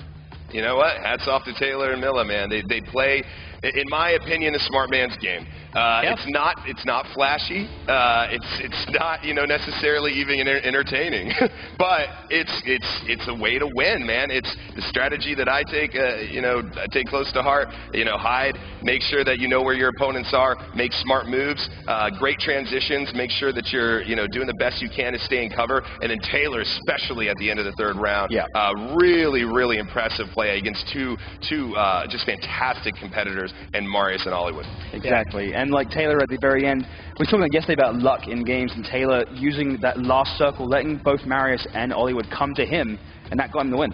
Yep. Now, so that means, of course, Taylor and Miller take home a 1080 Ti each, a deluxe edition copy of the game, and therefore the player unknown skins that come with it, and a ticket to whichever DreamHack it is they want to go. But we have one other 1080 Ti to give away to the player that got the most kills throughout the course of our 12-6 qualifiers for today. Do you want to make a prediction? I wonder who that might be. I'm going to go with Hollywood. I think Hollywood was consistently just wrecking face. It was Hollywood. He's going to have another 1080 Ti. We're getting so many kills throughout the course of today's qualifiers. We have one day left to go, though. Tomorrow at 12 p.m. we will start tracking the leaderboards again. Anyone here on site at DreamHack can play using the download client that's at events.dreamhack.com. And through until 6 p.m. we will track all your progress. If you're in the top 50 teams at the end of that 6 o'clock period, you could be here playing the daily finals tomorrow. There is one more set of prizes up for grabs. The 1080 Ti's are there. The tickets to DreamHack are there. The deluxe edition game and skins are there, but there is also, courtesy of Samsung, a beautiful 27-inch curved monitor, which those of you in the arena can sort of see just to the left of us. So if you want any of those things, get the game downloaded, get ready to play tomorrow, and you could be taking home quite a prize purse. No, that's a good prize, and yeah, you definitely want to enter, and entering, you know, we're proving that not every player is going to play the same, and we're seeing like Marius and Hollywood, even though they got like they've got 1080s, like they can make a castle out of 1080s now. They can have a 4. We're seeing like other players step up and really like take home the trophies each game. Like Taylor was great at the end there, and yeah, now he's got himself a 1080. It's great. Yeah, and also fun. You know, if you don't necessarily want to jump in and be the best, maybe just compete for the fun of it. I find that this game, as opposed to a lot of other games, is just, man, they just get the adrenaline running in a way that it just nothing else does. So why not just sign up, take a shot, who knows, and take a shot. You like that? Yeah, I like that. I saw that. That's for you guys out there in the Twitch chat. That is it from us here today. Day number 2 is wrapped up. One more to go. If you are going to be here tomorrow, we will see you then. If not, have a great Monday. But either way, guys, thanks for tuning in so far, and have a great night.